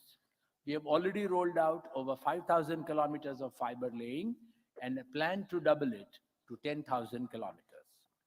With this ubiquitous, low latency, 1 Gbps wireless data connectivity, backed by robust, all-round wired connectivity, the revolutionary power of digital technologies will become accessible to every student, every farmer, every worker, and every entrepreneur across the length and breadth of the state.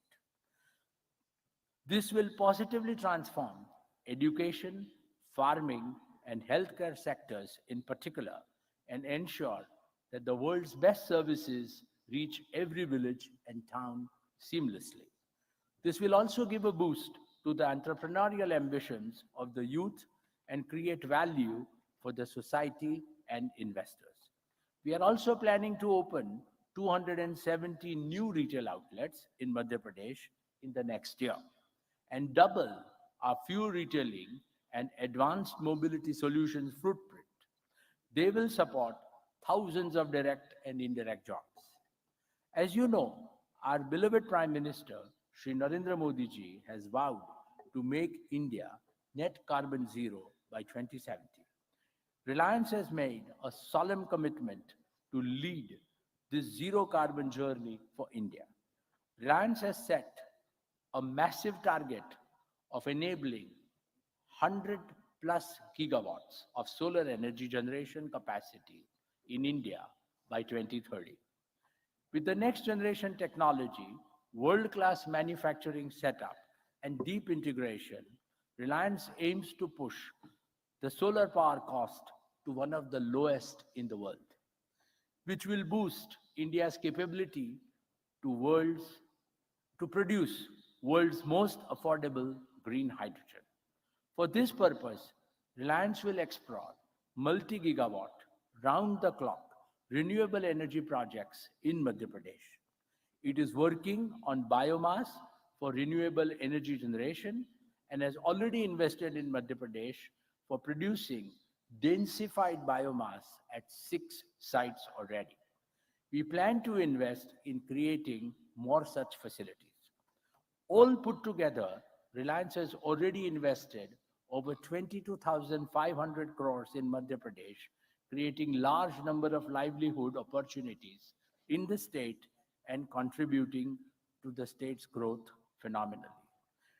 Plans are afoot in Plans are afoot to invest an additional 40,000 crores in the state in the coming years, which will enable the state to meet the demand for energy sustainably, unlock its tremendous economic potential, and generate thousands of growth prospects for the people of the state. Ladies and gentlemen, before I conclude, I would like to thank the Honorable Chief Minister, Shivraj Singh Chauhan ji. I wish him all the very best. To him, to his ministerial colleagues, and to the highly dedicated and hardworking officers. I am confident that Madhya Pradesh will scale newer heights of growth and prosperity under your dynamic leadership, sir. And with that, Reliance will not lag behind and partner the state to soar even higher. Thank you.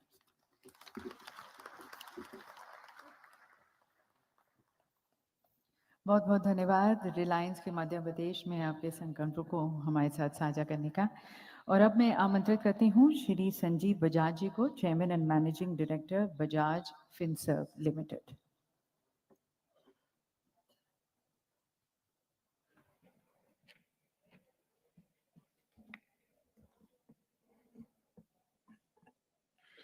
माननीय मुख्यमंत्री जी, Your Excellencies, the President of Guyana and Suriname, other guests, ladies and gentlemen. I compliment the Honorable Chief Minister for his leadership in organizing the Invest Madhya Pradesh Global Investor Summit 2023. His innovative ideas, his progressive policies, and as he was telling us yesterday, the early focus, I think 2006, when he brought about the first such summit, have led the way for the progress of Madhya Pradesh. Madhya Pradesh has tremendous opportunity for all investors, and let me mention just a few. First, it has a very strong mineral base, and 14% of India's cement production is based here. Many of my colleagues have already mentioned about their investments in that space. It is also a leading producer of coal, manganese, limestone, copper, etc. Second, MP has been categorized as an achiever amongst Indian states in the ease of doing business by the World Bank and DIPP in their rankings. With over 100 industrial areas, 7 smart cities, and a robust multimodal transport system, it offers tremendous promise. Third, the state is a leading producer of a variety of horticulture crops and offers lucrative opportunities for food processing. Next, in the influence area of the Delhi-Mumbai Industrial Corridor, the state is developing multiple industrial zones along this corridor and getting ready to rise to the next level of reform. Fifth, it is also one of the top tourist attractions of the country and has become a hub of cheetah tourism that we've all heard about. So with these points, I believe, and as CII, we encourage and urge investors to leverage on this opportunity. And personally, as far as the Bajaj Group is concerned, the Bajaj Group has been here for decades with many of our businesses, from motorcycles to three-wheelers, lights, electrical appliances, and more recently our financial services businesses, whether in loans or insurance. As much as 2 years ago, Bajaj Finance, our NBFC that gives loans, was present in 150 cities and towns in MP. But looking at the tremendous growth that this state has to offer, within 2 years, we are now from 150 cities and towns in over 300 cities and towns only in Madhya Pradesh. The future of Bajaj is very closely linked with the future of Madhya Pradesh. Thank you.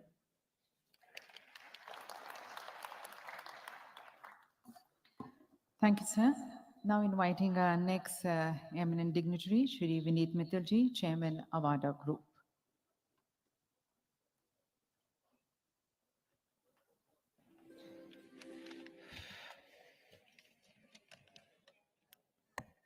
Namaskar. देश के यशस्वी एवं मध्य प्रदेश के कर्मयोगी माननीय मुख्यमंत्री श्री शिवराज सिंह चौहान जी, his एक्सीलेंसीज, global investor meet में आए देश विदेश के सम्मानीय अतिथिगण और उद्योग जगत के मेरे मित्रों, आज से 15-20 वर्षों पूर्व मध्य प्रदेश को एक बीमारू राज्य के रूप में देखा जाता था और बड़े उद्योग जब मध्य प्रदेश में इन्वेस्ट करने के लिए अपने बोर्ड पे जाते थे तो बोर्ड पे बहुत सारे क्वेश्चंस होते थे और लास्ट 15-20 वर्षों में जो मध्य प्रदेश में हुआ है उससे काफ़ी इन्वेस्टमेंट ही नहीं आया, बल्कि मध्य प्रदेश का खुद का ट्रांसफॉर्मेशन जबरदस्त हुआ है। कल जब मैं एयरपोर्ट से उतर कर आ रहा था तो मेरे साथ मेरे कोलीग प्रशांत चौबे जी थे, जो मध्य प्रदेश में सागर जिले में पढ़े हैं, और वो बोल रहे थे वो 12वीं कक्षा में जब पढ़ते थे और भोपाल उनको आना होता था तो पूरा दिन लग जाता था। तो मैंने पूछा अब कितना लगता है, तो बोले अब तो 2-3 घंटे में पहुंच जाते हैं सागर से। तो ये मध्य प्रदेश का डेवलपमेंट है लास्ट 20 इयर्स में। और माननीय मुख्यमंत्री श्री शिवराज सिंह चौहान जी ने लास्ट 2 दशकों में बड़े पैमाने में परिवर्तन किया है। यहाँ व्यापक परिवर्तन इंफ्रास्ट्रक्चर के क्षेत्र में हुआ है, टूरिज्म में दिख रहा है, आईटी के क्षेत्र में दिख रहा है। और हमारे ग्रुप ने भी जब करीब 15 वर्ष पहले यहाँ पे सोलर प्रोजेक्ट लगाने का प्रस्ताव रखा, तब वो विश्व का सेकेंड लार्जेस्ट प्रोजेक्ट था और इंडिया में भी कहीं उतने बड़े प्रोजेक्ट्स लोग लगाते नहीं थे। और पूरा मध्य प्रदेश में सहयोग मिला और 2013 में हम लोगों ने 151 मेगावाट, जो एशिया का सबसे बड़ा प्रोजेक्ट था और विश्व का सेकेंड लार्जेस्ट प्रोजेक्ट था, रिकॉर्ड 1 वर्षों में लगाया था, जिसको प्रधानमंत्री जी ने और मुख्यमंत्री जी ने उद्घाटन भी किया था नीमच जिले में। अब हमारा ग्रुप आगर में प्रोजेक्ट लगा रहा है करीब 1200 करोड़ का, और करीब 1000 मेगावाट के और सोलर के प्रोजेक्ट हम डिफरेंट एरिया में मध्य प्रदेश के लगा रहे हैं। और मध्य प्रदेश में हमारा सबसे बड़ा प्रोजेक्ट आ रहा है इंटीग्रेटेड सोलर मैन्युफैक्चरिंग में। So right from silicon to module manufacturing, we are sitting near Indore, and this will be one of the largest investment of Avada Group. In first phase, we are setting up 5 gigawatt of cell to module factory, and then going all the way to silicon and sand. And the reason we chose Madhya Pradesh is readily availability of land, water, access, and the biggest advantage is the talent pool. When we looked at few other states and we had to relocate people were easily comfortable relocating to Indore compared to some other smaller towns, and that clicked in its favor to select Madhya Pradesh as the destination for our very large project. And this will be one of its kind, and probably in few years when it will be operational, it will be the fully integrated facility. We are also encouraging our suppliers ecosystem to come and co-invest because we'll need a lot of supply for glasses, frames, and many other components to set up their whole ecosystem along with us here. So not only we are successful, but it also helps Madhya Pradesh to attract more investment. So as an Avada, what convinces us more and more about Madhya Pradesh is that when you set up a large project, you will have a lot of challenge. And what makes Madhya Pradesh unique is that CM Saab himself treats him like a CEO, and every month he will meet and ensure that your challenges are resolved and solved in a time-bound fashion. And one thing, last month when I visited his office and noticed that there was this doha from Sundarkand, which is written on his wall. Ram Kaju Kinhe bin Mohi Kaha Vishram. सो सुंदरकांड की इन पंक्तियों का अर्थ ये है कि भगवान हनुमान बोलते हैं कि राम भक्त जब तक अपने आराध्य का काज नहीं कर लेंगे तब तक विश्राम करना भी उनको स्वीकार नहीं है। तो मेरे को सेम अप्रोच सीएम साहब में लगती है कि जब तक वो मध्य प्रदेश को 550 बिलियन की इकोनॉमी नहीं बना लेंगे तब तक वो भी विश्राम नहीं करेंगे और पूर्ण रूप से प्रयत्नशील रहेंगे।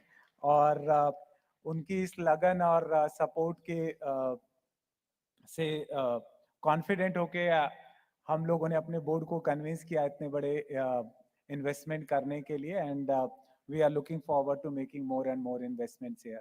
Thank you everyone.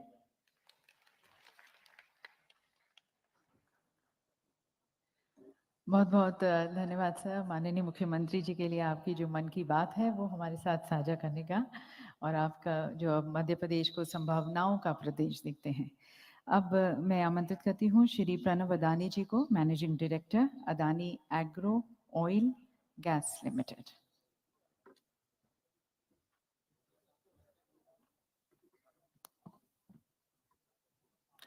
Honorable Chief Minister of Madhya Pradesh, Shri Shivraj Singh Chauhan ji, Honorable President of Guyana, Honorable President of Suriname, Union Ministers, distinguished leaders, administrators, captains of the industry, and my dear friends. It is both an honor and privilege for me for addressing such an eminent crowd.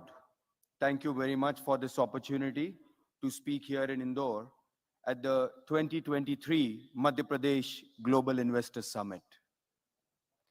I'm always happy to visit Indore, not only because it is the cleanest city or because this is the only city where you have the IIT and IIM, पर वो इसलिए भी क्योंकि जब मैं इंदौर आता हूँ तो हमेशा मुझे चांस मिलता है शराफा बाजार का पुआ और जलेबी खाने का।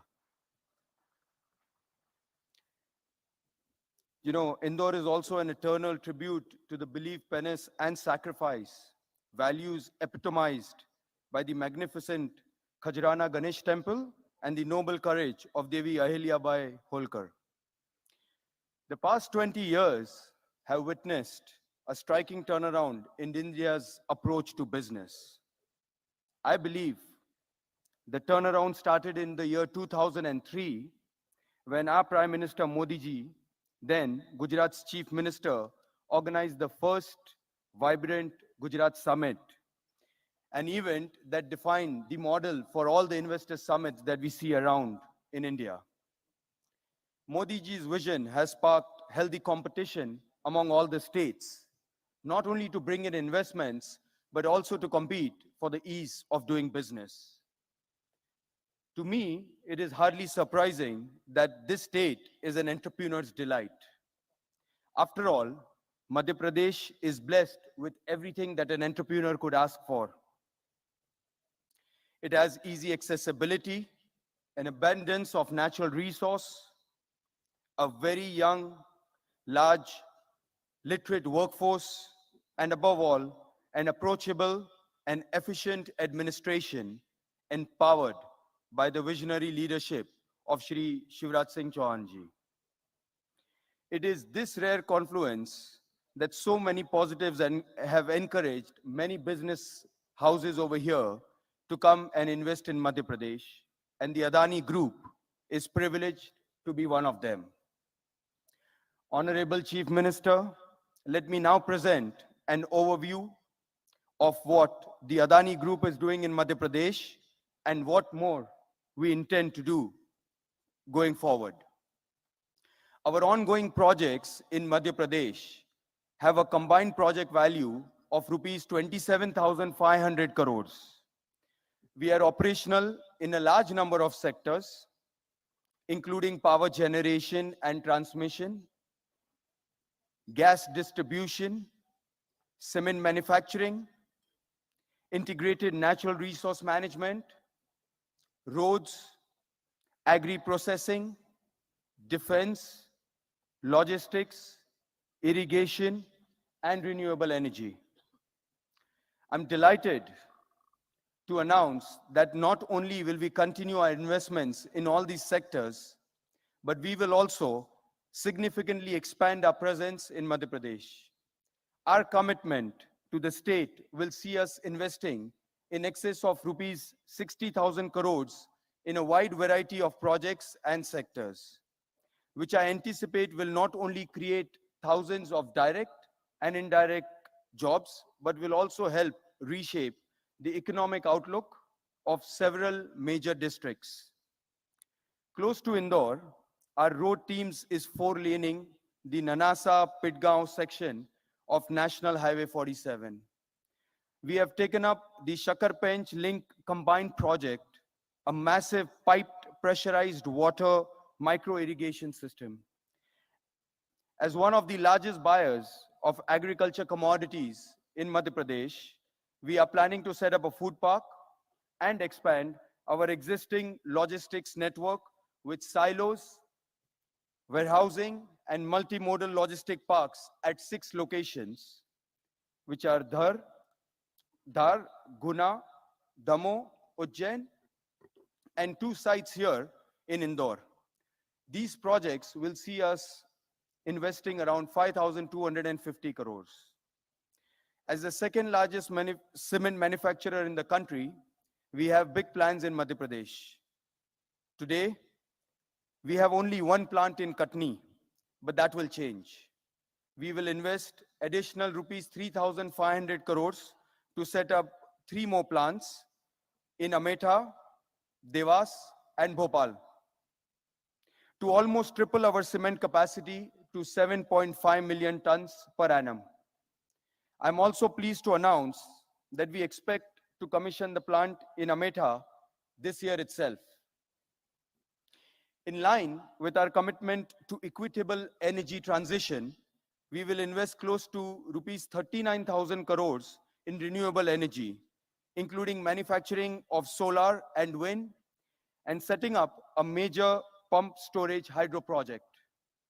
We will also invest another rupees 15,000 crores on our ongoing capacity expansion project at the Mahan Energen thermal power plant, where we plan to increase our capacity by 1,600 megawatts for meeting India's ever-changing hunger for reliable, affordable baseload power. In closing, let me touch upon our social outreach in Madhya Pradesh. Inclusive growth, or growth with goodness, has always been our guiding philosophy. Through the Adani Foundation, our assertive programs in education, healthcare, nutrition, water conservation, and skill development, we are already benefiting over 150,000 people in Singrauli, Katni, Vidisha, and Nimrani districts. And we will keep expanding our social coverage. Honorable Chief Minister, I must say that these great strides in every sphere of the state's development have all been possible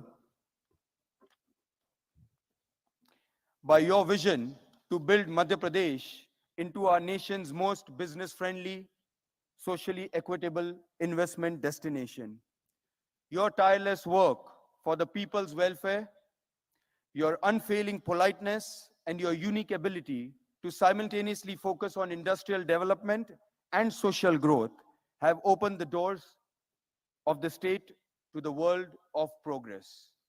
On behalf of the Adani Group, I thank you for your inspiration, guidance, and support as we do our little bit to help write the Madhya Pradesh growth story. Thank you. Jai Hind.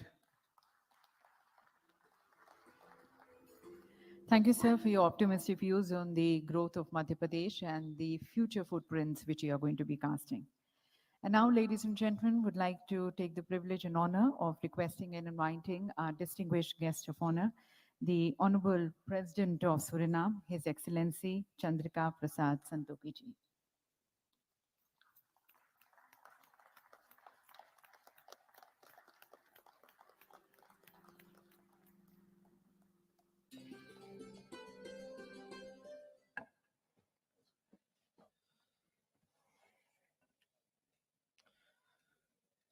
Thank you. Chief Minister Shivraj Singh Chauhan, President of Guyana,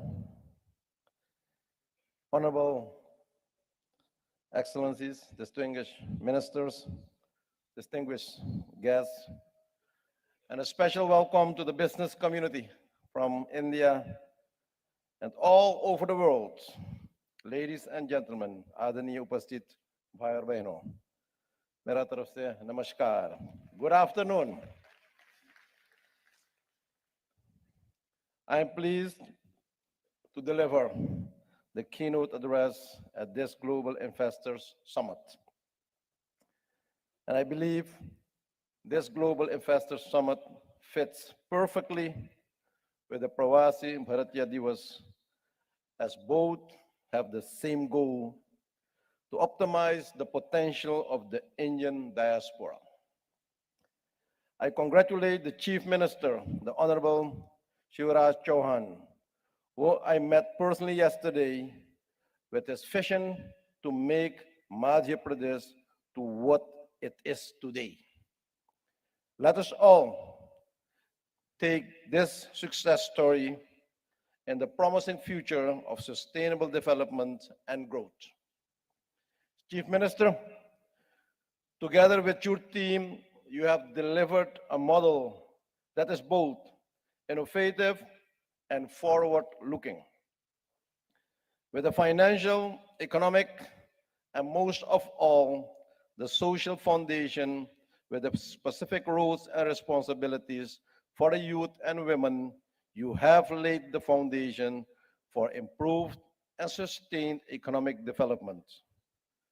Mr. Chief Minister, you have understood well that sustainable development is not achievable without a solid partnership between the public and private sectors and without targeting investment in the social and physical infrastructure.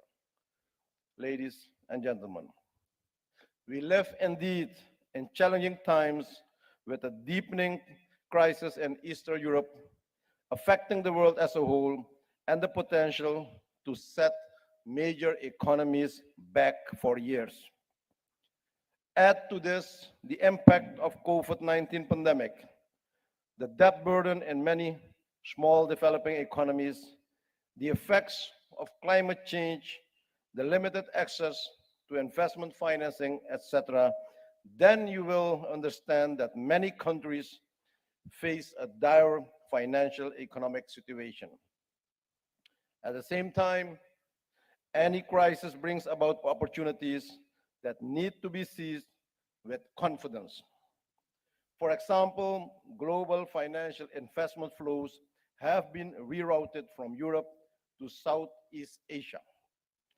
Ladies and gentlemen, production and productivity levels could have an enormous improvement and have led to access to global markets and competitive prices. I'm therefore not surprised that India is in the chair of G20 summit, having taken over from another emerging economy, Indonesia. The theme chosen by India, one world, one family, one future, says it all. Vasudeva Kutumbakam. I wish Prime Minister Narendra Modi all the success in the world in providing solid and visionary leadership and thereby not forgetting the small developing economies.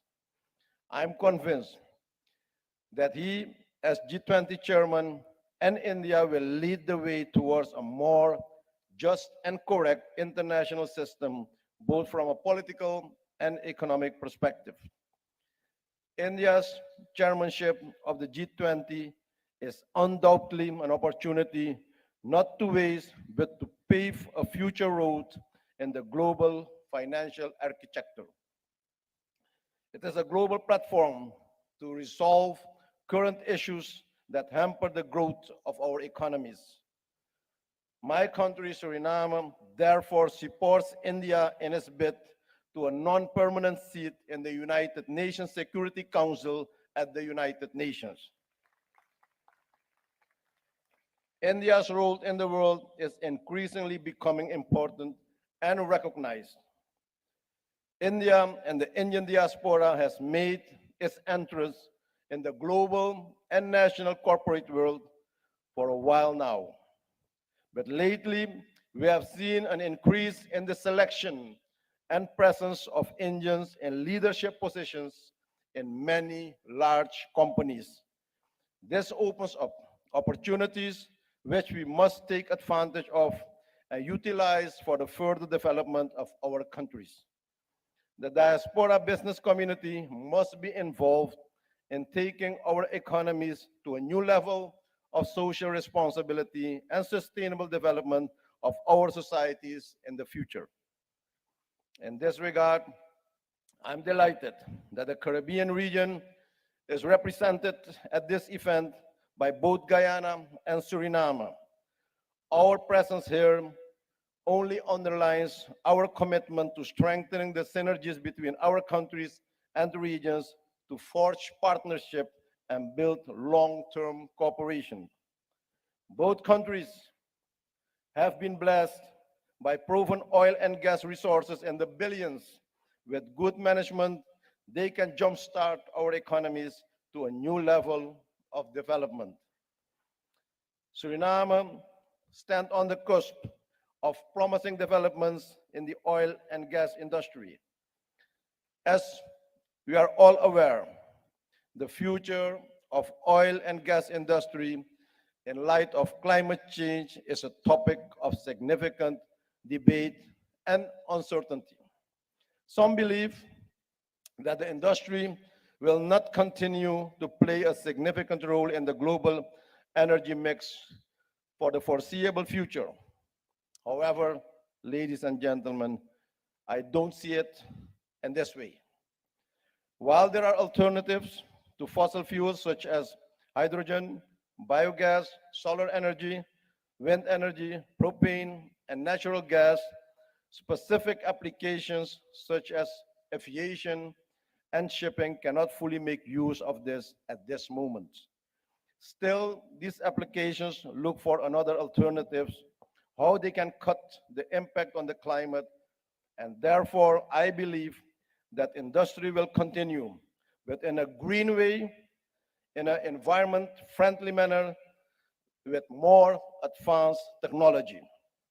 Ladies and gentlemen, in December 2022, we had the first joint business council between the private sectors of our countries in preparation of this event, in which Suriname highlighted the areas of interest for cooperation. These include agriculture and agro-processing, aquaculture, manufacturing, research and development, business process outsourcing, the chemical industry, mining, wood processing, energy, pharmaceutical industry, tourism, and hospitality. Yet, trade between Suriname and India is modest. There is still much to be done to encourage trade and investment between both nations, including dealing with issues like air and maritime transportation, business visa requirements, foster more cooperation in the fields of education and cultural exchanges, enhancing the ease of doing business, and exploring new opportunities.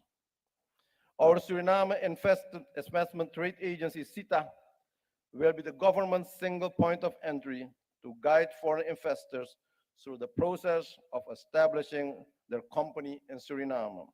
We stand ready to welcome you.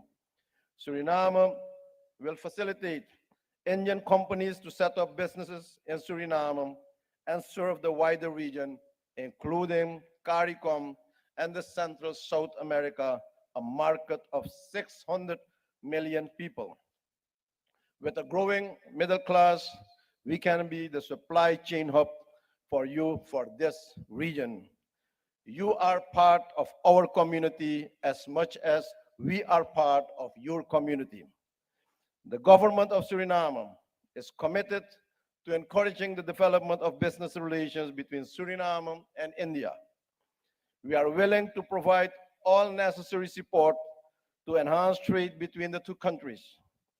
To take advantage of these opportunities, the business communities of both countries needs to work together and shape the South-South relationship between them. Mr. Chief Minister, Excellencies, ladies and gentlemen, my government is open for business and willing to provide incentives to investors. My government is in the process of promoting the ease of doing business and removing barriers, impediments, and bureaucracy in doing business. My government is supporting the public-private strategy and is designing an investment-friendly environment for the business community. I wish all participants success in their quest to expand their business and connect with fellow persons of Indian origin. Creating valuable wealth, responsibility, therefore not only improving the lives of the Indian diaspora, but also the world community. It was indeed an honor to visit Madhya Pradesh, to take part in several Pravasi Bharatiya Divas meetings, to witness the cultural diversity and to enjoy the cuisine. But very important for me was the connect with Indian business and the business community. We all can make a difference in the world. You can make the difference. Yes, we are the difference. In a balanced and responsible manner, by combining our long-standing religious and spiritual fundamental norms and values with modern concept of market management and production, we are changing the world. The private refinery company, Reliance, I visited during my trip, is changing the world. The smart city, the cleanest city, Madhya Pradesh, is changing the world. We see this happening here in India and everywhere in the world, every single moment. If you want to change the world, be the change. Thank you, and may the Almighty God bless you all and success with your meetings. Thank you very much. Dhanyabad. Thank you very much, Honorable President, sir, for your very deep insights into many challenges which the world is facing and wherein the leaders of the world have to join together in combating them and showing your faith and confidence in Madhya Pradesh and India to be the leaders of change. Thank you, Honorable President, sir. And now I would like to request His Excellency Dr. Mohammad Irfan Ali ji, हमारे Guyana के माननीय राष्ट्रपति जी.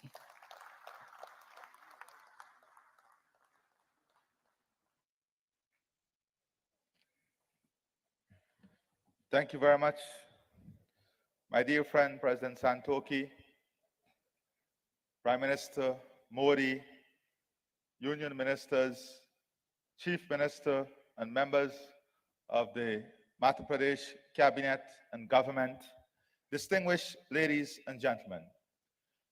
This afternoon, I do not intend to speak to you on what we already know. Right here in this room, we have some of the most transformative companies in the world. Companies that have established global footprint. They have done it. They have proven to the world that they are successful at what they do. And I think we ought to applaud the Indian private sector for the role they are playing in world development.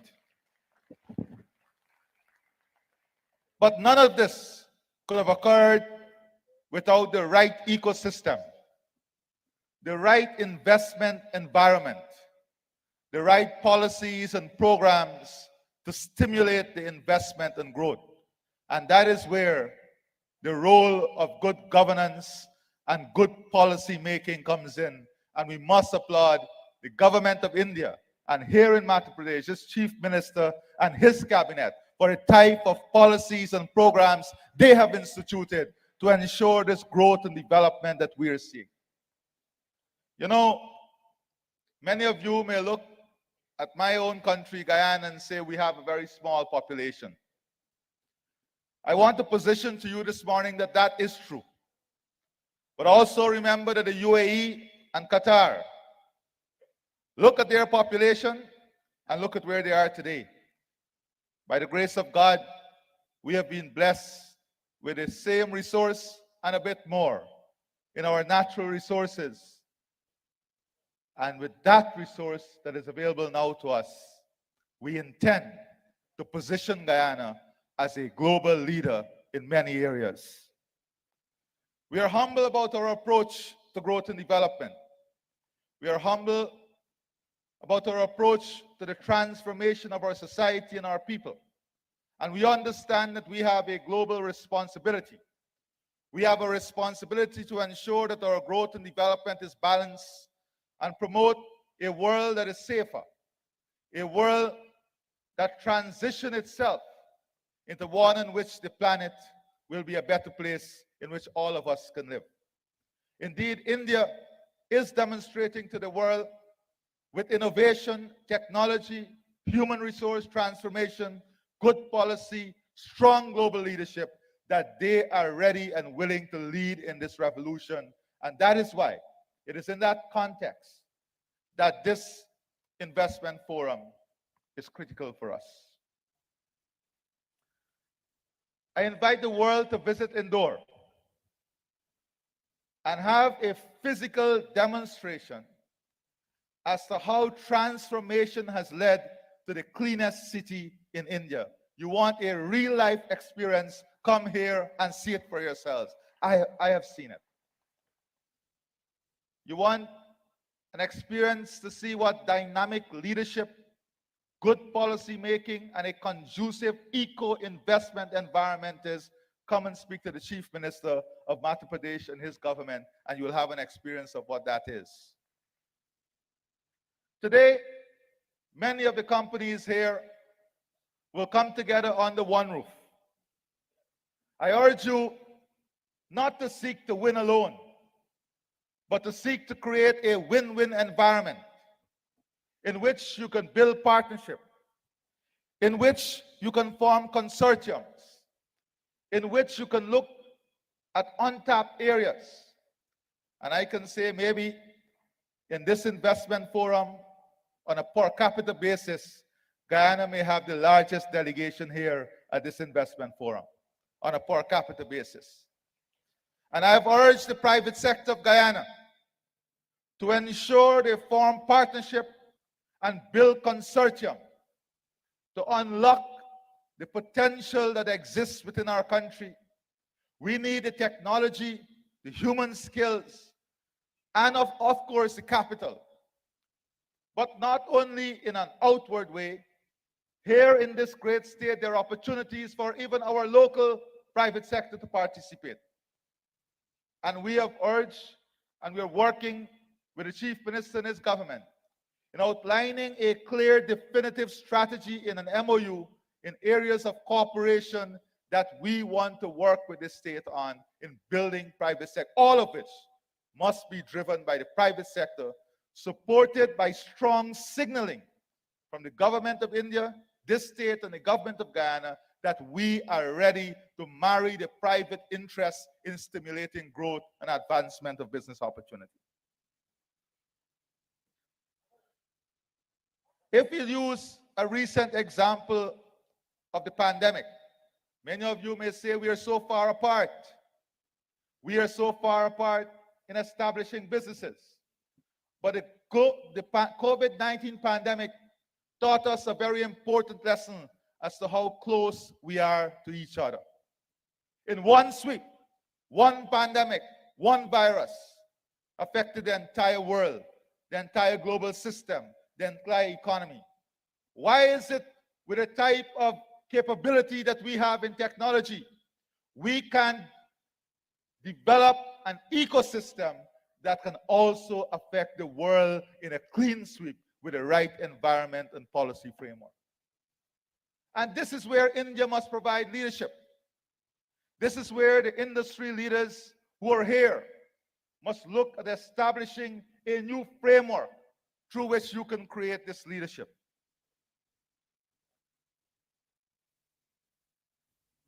Today, there is need for a new global investment order. A new global investment order that seeks to create a win-win situation between states, that seek to harmonize strategies and policy making, that seek to have greater market integration, that seek to have greater people integration, that seek to create a more balanced, compatible policy environment, and one in which we can match our strategies of development.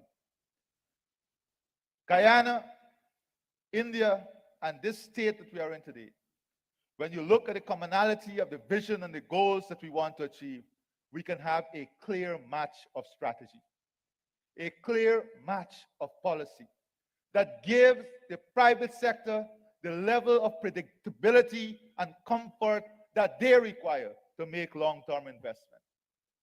And that is why the policymakers are important to these forums. We are embarking on building the services sector in Guyana and in the region. The CARICOM region or the Caribbean region may seem small in population, but it is the most influential tourism market in the world. This market requires people, services, financial services, hospitality services, health services, educational services. India, you are positioned in a way better than any other to be the leader in the provision of these services to support the ecosystem. And I invite you to look at the opportunities as it exists in positioning yourself as the strongest player in providing human resource capacity, capability, and competence in servicing these industries in the region. Our aspirations align in technology, food production, energy security, human resource development, natural resource, climate change, security, and of course, I want to spend just a few minutes on outlining to you how Guyana is advancing itself, not to be a player, but to be an important cornerstone in every single area that I've just mentioned. In relation to climate services, our forest stores 19.5 gigatons of carbon. As a country, all of our carbon in that forest is now R3 certified, which means that entire carbon footprint is now available for sale. It has been certified even to be used in the greatest sector, the aviation sector. As a small country, we have recently signed the first and largest deal on the global market for carbon credit with an end user, and much more than that, an end user who's an oil company, Hess Incorporation. We are positioning ourselves to be a leader on climate services, ecological service, biological services. And we invite you to be part of this transformation. Much more than this, because of our rich arable lands, abundance of fresh water, and our geographic positioning, we have the capability and the opportunity not to be a player, but to be the leader in food production and food security for the region in which Guyana sits. And we invite the Indian private sector to look at this opportunity that give them access to a market of more than 400 million people. We have all the investment vehicle tools that you have here. And we are ready to deploy it so that you can position yourself in a new market that offers exciting opportunities.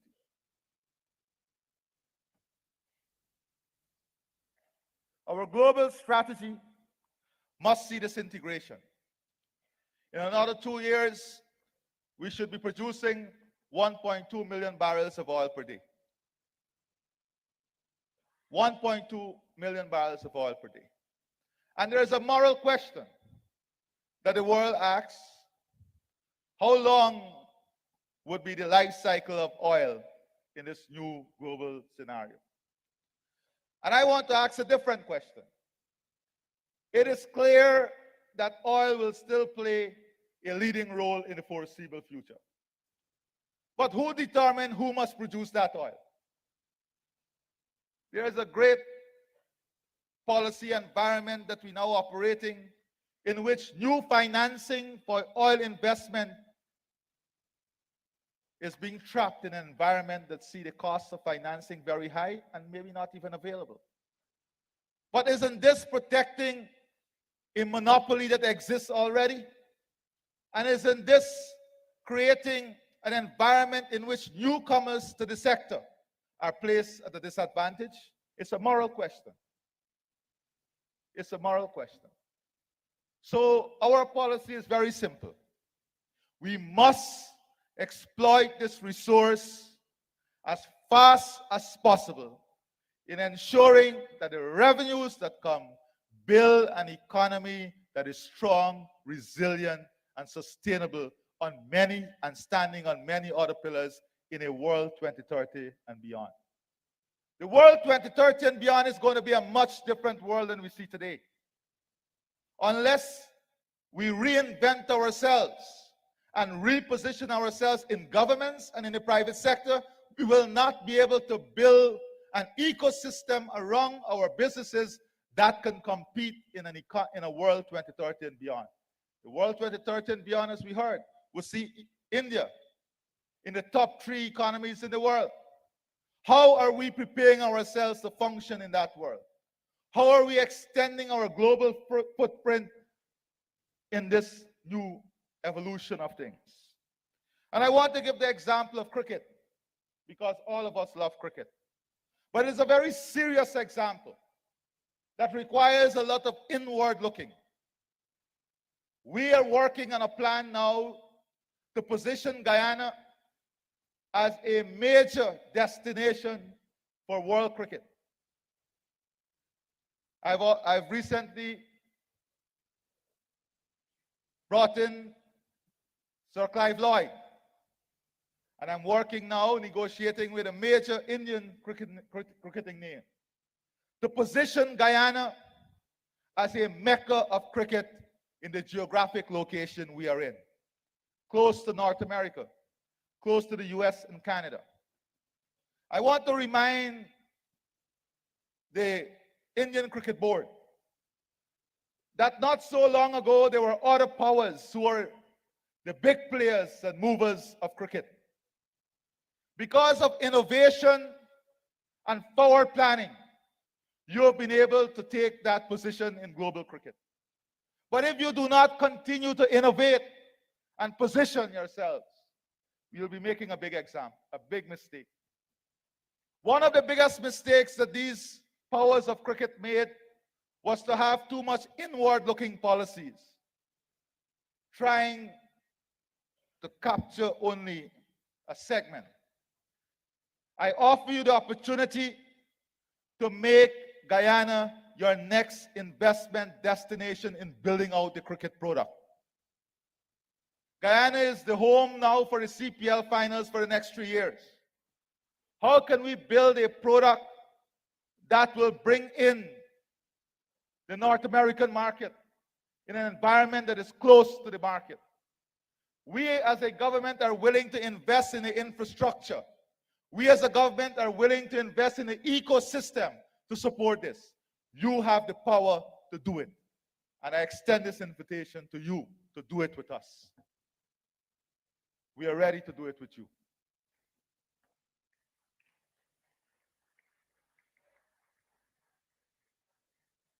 As we work together in promoting a world in which we want to see a difference, today we have an auction that is advertised internationally for 14 more oil blocks, and of course investment in gas. I invite the Indian private sector to take this opportunity and participating in these auctions. I invite you to work with us as we build an economy that is standing on many pillars: health and educational services, infrastructure transformation, climate services, energy security, not only for Guyana, but for the entire region, food security, and human resource transformation. Together, we can make everything possible. The great leadership that India offers the world is based on the exceptional human resource pool that you have. It is based on the exceptional innovation and technology that you deploy globally. I offer you Guyana as a geographic space in which you can expand this reach. I thank you and God bless you. Thank you very much, Honorable President, sir, for your very encouraging, inspiring, and motivating address, inspiring, motivating everyone towards a shared effort, shared growth, and shared prosperity.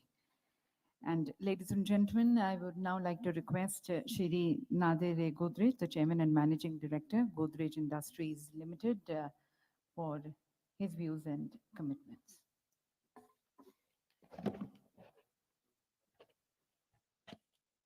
Honorable Chief Minister of Madhya Pradesh, Their Excellencies, the Presidents of Guyana and Suriname, it is a real pleasure to be at the MP Global Investor Summit 23. And of course, I'm truly delighted that I've been cordially invited as a special honored guest to a state that aspires to be the best. MP is indeed the central state. Its recent progress has been great. Now, ever since our liberalization, we've had rapid growth in our nation. This is a fact that is well known, and the Godrej Group has also grown. A major investment was therefore done in Malanpur way back in '91. Till now, the investment several hundred crore. This year, we've added significantly more. For GCPL, Godrej Consumer Products, this is a major base, and it could well be the case that as we look for an expansion site, Malanpur itself might prove to be right.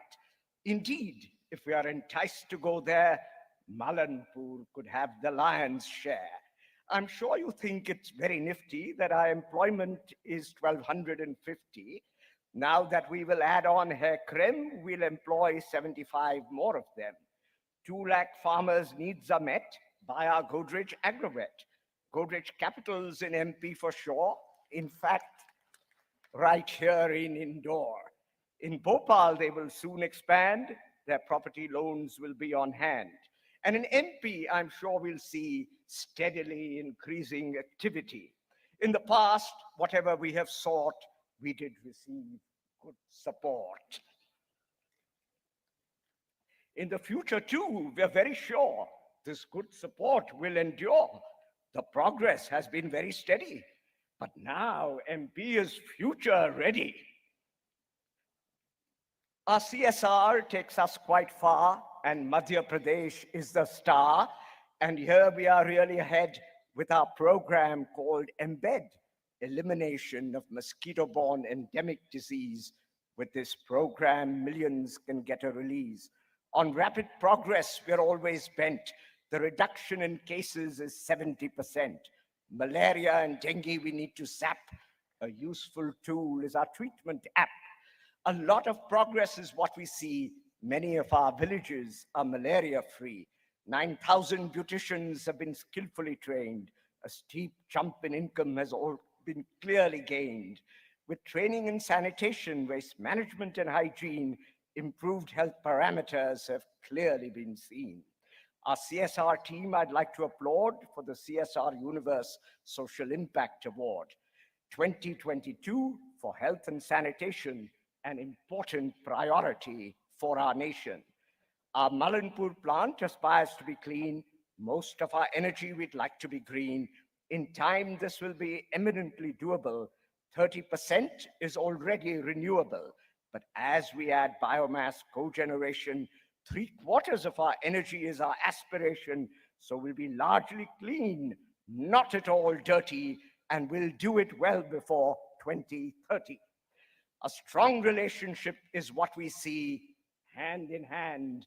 Let's proceed. Godrej and MP. Thank you. Thank you very much, sir, for your very poetic and emphatic expression on the faith and confidence in Madhya Pradesh.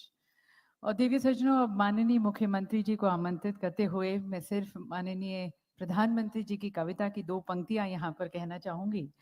माननीय प्रधानमंत्री जी ने कहा था कि वो जो मुश्किलों का पहाड़ है, वो जो मुश्किलों का पहाड़ है, वहीं तो मेरी हौसलों की मीनार है। और यही हौसले हैं और यही बुलंद इरादे हैं हमारे माननीय मुख्यमंत्री जी के, जिसने इस प्रदेश को बीमारू राज्य से अब एक फ्यूचर रेडी स्टेट बना दिया है। तो आइए आप सभी की तालियों के बीच आमंत्रित करते हैं माननीय मुख्यमंत्री जी के सपनों को, उनके दृष्टिकोण को और उद्योग के लिए उनके संदेश को। आखिर सुनने की भी सीमा होती है। देर हो गई लेकिन मामा भी बोलेगा।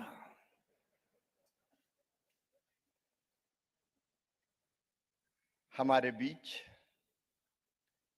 उपस्थित president of Guyana doctor Mohamed Irfaan Ali ji, president of Suriname Shri Chandrika Prasad Santokhi ji, मैं माफी चाहता हूं, भरा पूरा मंच है, लेकिन अब समय इसकी इजाजत नहीं दे रहा कि मैं सबको नाम से संबोधित करूं। आप भी सहमत होंगे, इसलिए मंच पर विराजमान हमारे गेस्ट ऑफ ऑनर, हिंदुस्तान के चमकते हुए सितारे उद्योग जगत के यहां बैठे हुए हैं, ऐसे हमारे सभी जिन्हें देश का गौरव बढ़ाया है उद्योगपतिगण। और यहां केवल भारत के नहीं, मुझे बताते हुए खुशी है, ये ग्लोबल इन्वेस्टर समिट सचमुच में ग्लोबल है। 10 partner country, Japan, Canada, Netherland, Guyana, Mauritius, Bangladesh, Zimbabwe, Suriname, Panama, Fiji. Guyana और सूरीनाम के तो माननीय राष्ट्रपति जी आए, लेकिन पनामा की विदेश मंत्री, मॉरिशस के वित्त मंत्री, बांग्लादेश के वाणिज्य मंत्री, जिम्बाब्वे के खनिज मंत्री, वो भी इस समिट में भाग ले रहे हैं। दुनिया के 33 देशों के या तो एम्बेसडर हैं या काउंसलेट जनरल हैं। 84 देशों के 431 अंतरराष्ट्रीय बिजनेस डेलीगेट्स आए हैं। 2 एक्सपोर्ट प्रमोशन काउंसिल और 10 बायलैटरल ट्रेड ऑर्गेनाइजेशन इस समिट में शामिल हैं।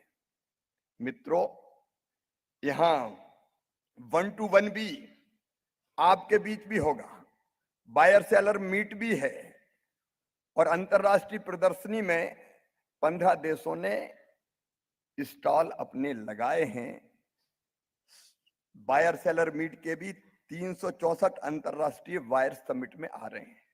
तो सचमुच में ये इन्वेस्टर समिट ग्लोबल है, ग्लोबल। और भारत का सोच तो हजारों वर्ष पहले से ग्लोबल है। हजारों साल पहले इस देश ने कहा, एकम सद विप्रा बहुधा वदंती। सत्य एक है, लेकिन विद्वान उसको अलग अलग तरीके से बताते हैं। यहां वसुधैव कुटुंबकम की बात हो रही थी।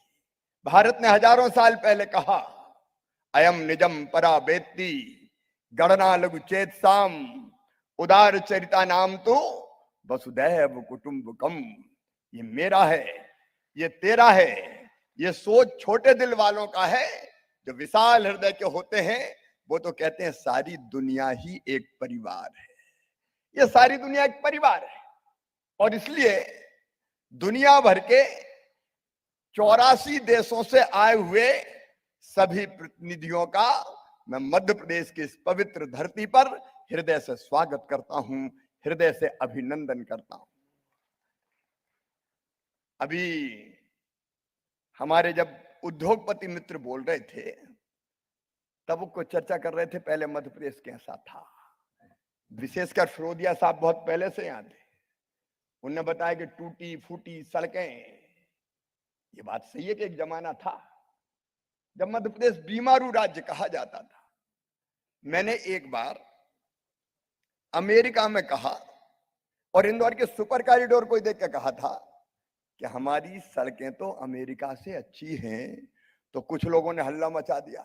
और हम नहीं कह रहे, जमाना कह रहा है। कल हमारे जो प्रवासी भारतीय आए थे उनमें से अनेकों ने कहा, लंदन वालों ने कहा इंदौर की सड़कें तो लंदन से ज्यादा अच्छी है। हम नहीं कह रहे, अब लोग कह रहे हैं। इंदौर 6वीं बार क्लीनेस्ट सिटी है और ये 6वीं हमारी इन्वेस्टर समिट हो रही है। मध्य प्रदेश भी क्लीनेस्ट स्टेट है हिंदुस्तान की, हम सबसे स्वच्छतम राज्य है। एक जमाना था जब सचमुच में मध्य प्रदेश बीमारू स्टेट था, लेकिन आज मुझे कहते हुए प्रसन्नता है, मध्य प्रदेश की ग्रोथ रेट करंट प्राइजेज पे 19.76% है, देश में सबसे ज्यादा। अब हम तेज गति से आगे बढ़ रहे हैं। भारत की जीएसडीपी में हमारा योगदान पहले केवल 3.6% था, 3.6%, अब बढ़कर हो गया 4.6%। कभी हमारी कुल जीएसडीपी हुआ करती थी 1 लाख करोड़ के आसपास, आज 12 लाख करोड़ के पार निकल गए हैं। पर कैपिटा इनकम कभी मध्य प्रदेश की थी 13,000 रुपया, अभी बढ़ के 1,37,000 हुई है।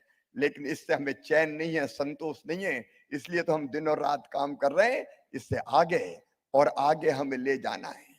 मित्रों, हमारा एक्सपोर्ट इस साल 60,000 करोड़ से ज्यादा का हुआ है। लगातार हम आगे बढ़ने का प्रयत्न कर रहे हैं। मैं उसके विस्तार में समय के कारण नहीं जाऊंगा, लेकिन मध्य प्रदेश क्यों, वैसे गयाना भी हमारा है, सूरीनाम भी हमारा है।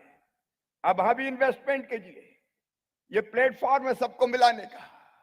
भारत में इन्वेस्टमेंट आए, हमारे प्रधानमंत्री जी ने कहा है $5 ट्रिलियन की इकोनॉमी बनाना है हिंदुस्तान को 2026 तक। हमने तय कर दिया मध्य प्रदेश को $550 बिलियन की इकोनॉमी हम बनाएंगे और इसलिए दिनों रात हम काम करने का प्रयास कर रहे हैं। मध्य प्रदेश में अगर सुविधाओं की दृष्टि से आप देखें तो नंबर 1, मैं बहुत विस्तार में आज नहीं जाऊंगा, हमारे पास उद्योगों के लिए जमीन की पर्याप्त उपलब्धता है। 2 लाख एकड़ का लैंड बैंक है हमारे पास और यहाँ जो इन्वेस्टर आए हैं वो मैप पे उंगली रख के हमको बता दें कि यहाँ जमीन चाहिए, हम उनको 24 आवर्स में आवंटित करके दे देंगे। कोई दिक्कत और परेशानी नहीं, पर्याप्त जमीन है हमारे पास। कोई जमाना था जब बिजली आती कम थी, जाती ज्यादा थी, लेकिन अब 24/7 पावर है हमारे पास। मध्य प्रदेश में 25,800 मेगावाट बिजली की स्थापित क्षमता है, उपलब्धता है। और तो और दिल्ली की मेट्रो भी मध्य प्रदेश की बिजली से चल रही है। Rewa solar power plant Delhi की मेट्रो को बिजली देता है। आपको जितनी बिजली चाहिए हमारे पास बिजली की कोई कमी नहीं है। तीसरी चीज है पानी, रहीबन पानी, राखिए बिन पानी सब सून, और ग्रीन हाइड्रोजन जैसे जो प्रोजेक्ट आ रहे हैं हमारे, सेमीकंडक्टर फैब, इनमें पानी बहुत अधिक लगता है। लेकिन मध्य प्रदेश में नर्मदा सहित सदा बहने वाली नदियां हैं और नदियों के जल को भी हमने समुद्र में नहीं जाने दिया, जगह जगह बांध बना कर रोक दिया है। जितना पानी चाहिए, मध्य प्रदेश पानीदार प्रदेश है, पानी की कोई कमी नहीं है हमारे यहाँ। एक बात और, मध्य प्रदेश शांति का टापू है, शांति का टापू। एक जमाना था जब चंबल के बीहड़ों में डकैतों का आतंक था। जब हमने सरकार बनाई तो साफ कह दिया मध्य प्रदेश में या तो डाकू रहेंगे या शिवराज सिंह चौहान रहेगा, दोनों एक साथ नहीं रह सकते। एक साल में सारे डकैतों का सफाया हो गया था। उसके बाद से डकैत पनप नहीं पाए। अब कभी यहाँ कोई लॉ एंड ऑर्डर की सिचुएशन खराब नहीं है, बहुत बेहतर है। अब इंदौर में हमने प्रयोग किया 24 घंटे दुकान खोलो जी, सराफा हमारा 24/7 जैसा खुलता है। रात को 2 बजे जाते हैं लोग सराफे में खाने। कोई कानून और व्यवस्था की स्थिति नहीं, शांति का टापू अपना मध्य प्रदेश। फिर एक बड़ी बात, skilled man power Madhya Pradesh में उसकी कोई कमी नहीं है। एक तो हमारी जनता बहुत अच्छी है जी, सचमुच में ना कोई पूरब का है, ना कोई पश्चिम का है, ना कोई उत्तर का है, ना कोई दक्षिण का है। जो मध्य प्रदेश में आता है वो बस मध्य प्रदेश का होके रह जाता है, जैसे दूध में मिलके शक्कर एक हो जाती है। हर एक को सहयोग करने का काम करते हैं हम, और इसलिए यहाँ कोई भी दिक्कत और परेशानी नहीं होती। स्किल्ड मैन पावर हमारे और नहीं है तो हम तैयार कर देंगे जी। ग्लोबल स्किल पार्क बना रहे हैं हम भोपाल में। हमारी ITI को आइडियल बनाने का हमने प्रयास किया है, और उद्योगों से हमने कहा है कि अगर आप चाहें तो आए, जैसी स्किल्ड मैन पावर चाहिए सरकार के साथ मिलकर तैयार करें, हम आपके साथ खड़े हैं। आप जो बैठे हैं मंच पे और नीचे, ये मध्य प्रदेश के विकास के भागीदार हैं। लेकिन ये सब चीजें हो और ईज ऑफ डूइंग बिजनेस ना हो तो भी बड़ी दिक्कत होती है। समिट में तो कह देते हैं आओ स्वागत है, और एक बार आ गए तो कई बार फंसा हुआ महसूस करते हैं कि कहां फंस गए। लेकिन ईज ऑफ डूइंग बिजनेस में, गुड गवर्नेंस की अभी रैंकिंग हुई हिंदुस्तान में, मध्य प्रदेश का स्थान नंबर 1 पे है, नंबर 1 पे। हमारी पूरी ब्यूरोक्रेसी आपको सपोर्ट करती। मेरे मंत्री बैठे हैं, ऊपर भी बैठे हैं राज्यवर्धन दत्तिगांव, नीचे भी मंत्री यहाँ उपस्थित है। अभी सेक्टोरियल प्रेजेंटेशन होंगे अलग अलग सेक्टर के। मंत्री खुद आपको सहयोग करेंगे, अधिकारी आपको खुद सहयोग करेंगे। परेशान किसी भी कीमत पर नहीं होने देंगे। और मध्य प्रदेश में इसके आगे जाके देखें तो मैं केवल CM नहीं, CEO भी हूं मध्य प्रदेश का। हर सोमवार को एवरी मंडे मैं मिलने के लिए उद्योगपतियों से स्वयं भी समय अलग निकाल के रखता हूं। यह अद्भुत प्रदेश है सचमुच में मध्य प्रदेश। यहाँ जन संपदा, यहाँ वन संपदा, यहाँ खनिज संपदा। खनिज संपदा की बात करें तो अलग अलग खनिज मध्य प्रदेश में आपको मिलेंगे। यहाँ हीरा है, यहाँ कोयला है, यहाँ डोलोमाइट है, यहाँ लाइमस्टोन है, यहाँ मैग्नीज है। एक नहीं अनेकों खनिजों का भंडार मध्य प्रदेश। 310 से अधिक औद्योगिक क्षेत्र है हमारे यहाँ। 10 फूड पार्क्स हैं, 5 IT सैज हैं, 2 स्पाइस पार्क हैं, 2 प्लास्टिक पार्क हैं, एक मेडिकल डिवाइसेस पार्क बन रहा है, एक पावर इक्विपमेंट मैन्युफैक्चरिंग जोन हम बना रहे हैं, 4 IT पाइप पार्क और बना रहे हैं। इसके अलावा EV park, pharma park, textile park, garment units के लिए plug and play zone, semiconductor park. और अगर कुछ बनवाना हो तो बता दो, हम वो भी हम बना देंगे। हम तैयार हैं, क्योंकि जो है केवल उसी की बात नहीं कहेंगे, जो चाहिए उसकी भी बात कहेंगे, क्योंकि हमें करना ही है। निवेश की दृष्टि से अभी आपने देखा हमारे उद्योगपति मित्र स्वयं बता रहे थे, इसलिए मैं उसके विस्तार में नहीं जाना चाहता।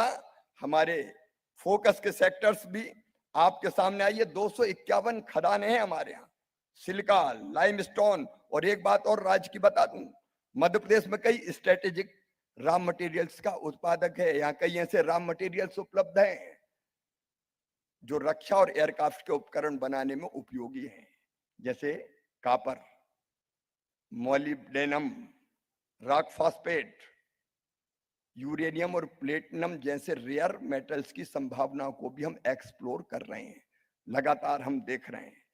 फूड प्रोसेसिंग की दृष्टि से अगर देखें, एग्रो प्रोसेसिंग की दृष्टि से मध्य प्रदेश को देखें तो 11 हमारे यहाँ जलवायु क्षेत्र है और भारत की खाद्य राजधानी के रूप में उभरा है मध्य प्रदेश। एक जमाना था जब हमारे पास गेहूं की शॉर्टेज होती थी, लेकिन आज पिछले साल ही 1,29,00,000 मीट्रिक टन गेहूं हमने खरीदा था और इस साल हमने 15 लाख मीट्रिक टन गेहूं एक्सपोर्ट किया। वो तो भारत सरकार ने रोक दिया कि नहीं अब एक्सपोर्ट नहीं करना है क्योंकि देश में जरूरत है। नहीं तो गेहूं के भंडार हमने भरे, चावल के भंडार हमने भरे, सोयाबीन, सोया स्टेट है मध्य प्रदेश। अलग अलग क्षेत्रों में जबलपुर का मटर, बुरहानपुर का केला, इंदौर के आलू, नीमच मंदसौर का लहसुन, निमाड़ की लाल मिर्ची, अलग अलग उत्पाद देखिए हर क्षेत्र में अलग अलग उत्पाद। कहीं हमारा संतरा, हिंदुस्तान का सबसे बड़ा संतरा उत्पादक अगर राज्य कोई है तो मध्य प्रदेश है। अलग अलग क्षेत्रों में अलग अलग चीजें, मुरैना भिंड की सरसों, पीला सोना, जो चाहोगे वो मिलेगा। और हमने तय किया है, मैं अपने, अरे कॉटन तो है ही और कॉटन भी ऑर्गेनिक कॉटन अपने यहाँ है, उसकी चिंता करने की जरूरत नहीं है। टेक्सटाइल वाले, गारमेंट्स वाले इसलिए बड़ी संख्या में आ रहे हैं कि जितनी बेसिक सुविधाएं चाहिए सब मध्य प्रदेश की धरती पर है। और एक बात और हमने की, हमने कहा भैया गेहूं ज्यादा मत उगाओ, बाकी चीजें भी उगाने का काम करो। तो हमने कृषि फसलों के विविधीकरण के लिए एक योजना बनाई जिसमें हमने तय किया कि उद्योगपति अगर आता और कहता है कि मुझे फलाना उत्पाद चाहिए, कृषि उत्पाद, तो किसान से बात कर ले। कॉन्ट्रैक्ट फार्मिंग हमारे यहाँ हो रही है, कॉन्ट्रैक्ट फार्मिंग हो रही है। बताइए क्या उगाना है, किसान से बात कीजिए, पहले से रेट तय हो जाएगा। आप जिस क्वालिटी का कहेंगे उगा के हमारा किसान देगा और आपकी जरूरत को पूरा करेगा। सरकार, किसान और निवेशक तीनों मिलकर काम करेंगे। निवेशक को भी हम पैकेजिंग जैसे मामलों में जैसे वैसे आर्थिक सहायता देते हैं वैसे देने का काम करेंगे। और इसलिए बड़ी कंपनियां कई हमारे यहाँ काम कर रही है, आगे भी हम लगातार इस दिशा में प्रयास कर रहे हैं। फार्मा सेक्टर को मैं बधाई दूंगा मध्य प्रदेश को, कोविड में भी इनने अपनी फैक्ट्रियां बंद नहीं की क्योंकि उस समय दवाई की जरूरत थी। तो अब फार्मा सेक्टर बहुत रिच है मध्य प्रदेश में। टेवा, एससीजी, मैक्लियार्ड्स, पार, अरिस्टो, सिम्बायोटेक, अल्केम, अजंता, ग्लेनमार्क, पीरामल, सिप्ला, सब कुछ तो मध्य प्रदेश में है। गयाना और सूरीनाम को जितनी दवाई चाहिए मध्य प्रदेश सप्लाई कर देगा। प्रधानमंत्री श्री नरेंद्र मोदी जी ने वैक्सीन भी सप्लाई करने का काम किया है। ये चमत्कार हुआ है तो प्रधानमंत्री नरेंद्र मोदी जी के नेतृत्व में हुआ है कि भारत ने 10 महीना में वैक्सीन बना के भारत में भी लगा दी और दुनिया के 100 देशों में भी भिजवाने का काम किया है। हमारे यहाँ फार्मेसी कॉलेज 110 से ज्यादा है, मेडिकल कॉलेज 35 हैं और खोलने जा रहे हैं। मेडिकल कॉलेज हमारे यहाँ है, मेडिकल प्रोफेशनल्स 10,000 से ज्यादा हमारे यहाँ है। हेल्थ केयर की दृष्टि से कई बड़े अस्पताल आ रहे हैं और हमारी, मैं केवल लाने की बात नहीं करता, डेडिकेटेड स्वास्थ्य नीति के माध्यम से हम आकर्षक प्रोत्साहन प्रदान करते हैं। Super speciality, multi speciality, diagnostic centre, pathology labs निर्माण करने के लिए हमारे यहाँ सुविधा दी जाती है। अनेकों निजी क्षेत्र आ रहे हैं। ऑटोमोबाइल की बात यहाँ काफी विस्तार से कही गई है, इसलिए बहुत विस्तार में मैं उसके नहीं जाऊंगा। अकेले पीथमपुर ऑटो क्लस्टर में 25,000 लोग कार्यरत है।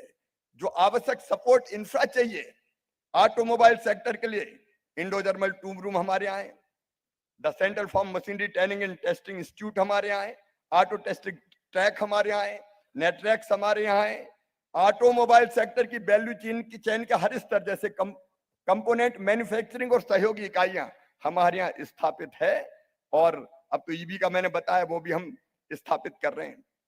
टेक्सटाइल और रेडीमेड गारमेंट्स में मेरी रुचि इसलिए है कि सबसे ज्यादा रोजगार देता है, सबसे ज्यादा रोजगार देता है। और मध्य प्रदेश में बेटियां और बहनें आगे बढ़ के काम करती है। 3-3 शिफ्टों में हमारे यहाँ काम होता है। 24/7 कारखाने के चक्के चलते रहते हैं, कभी काम बंद करने की वहां जरूरत नहीं है। मध्य प्रदेश में सभी प्रकार के लूम्स कार्यरत है। वीविंग के क्षेत्र में टेक्निकल टेक्सटाइल श्रेणी के अंतर्गत भी हम तेजी से उन्नति करने का काम कर रहे हैं। अभी हम रेडीमेड गारमेंट्स के क्षेत्र में भी चौथे स्थान पे, लेकिन जल्दी पहले स्थान पर आना है, उस दिशा में हम लगातार प्रयास कर रहे हैं। जो बड़े गारमेंट उद्योग हैं उनको आकर्षित करने के लिए हमारे पास विशेष रेडीमेड गारमेंट पॉलिसी है, जिसमें गारमेंट इकाइयों को 200% तक के प्रोत्साहन दिए जाते हैं। और इसलिए 50 करोड़ से अधिक के निवेश पर गारमेंट उद्योगों को मेगा स्टेटस देने का भी प्रावधान किया है। स्किल डेवलपमेंट हेतु apparel training design centre global skill park हमारे यहाँ मौजूद है। आईटी की तो कई कंपनी जैसे बहन मैनन बता रही थी, हमारे यहाँ देखो आईटी में क्या चाहिए, यहाँ स्वच्छता है, अकेले यहाँ नहीं है, इंदौर तो है ही स्वच्छता में सरताज, लेकिन इंदौर के अलावा भोपाल भी स्वच्छतम राजधानी है देश की राजधानियों में, राज्यों की राजधानियों में। यहाँ स्वच्छता, यहाँ हरियाली, यहाँ सेफ्टी, यहाँ शांति, यहाँ ईज ऑफ लिविंग, और क्या चाहिए आईटी के लिए। इसलिए आईटी की अगली डेस्टिनेशन मध्य प्रदेश ही है मैडम, मैं ये कहना चाहता हूं। और आपने देखा टीसीएस, इन्फोसिस सब मध्य प्रदेश आ रहे हैं। हमारे यहाँ 4 आईटी पार्क, 5 आईटी एसजीएड है। इकोनॉमिक कॉरिडोर इंदौर पीथमपुर हम विकसित करने का काम कर रहे हैं, जिसमें दोनों तरफ 500 एकड़ कमर्शियल भूमि पर प्लग प्ले एंड इंफ्रा का निर्माण किया जाएगा। और रेंटल अगर देखें तो बाकी शहरों की तुलना में 7 से 10 गुना तक रेंटल दरें हमारी कम हैं। भोपाल, ग्वालियर, जबलपुर इनमें हमारे आईटी पार्क है। भोपाल और जबलपुर में इलेक्ट्रॉनिक्स मैन्युफैक्चरिंग क्लस्टर्स की हमने स्थापना की है। मैं और बताऊंगा तो समय बहुत लगेगा, लेकिन विशिष्ट नीति के माध्यम से आईटी बीपीओ कंपनियों को आकर्षक सुविधाएं, यहाँ से रियायती दरों पर भूमि, capital subsidy, training subsidy, stamp duty, registration छूट, ये सब हम देते हैं। और कोई कस्टमाइज पैकेज चाहिए तो आपका प्रोजेक्ट लेके आ जाओ, उस पर भी हम विचार कर लेंगे।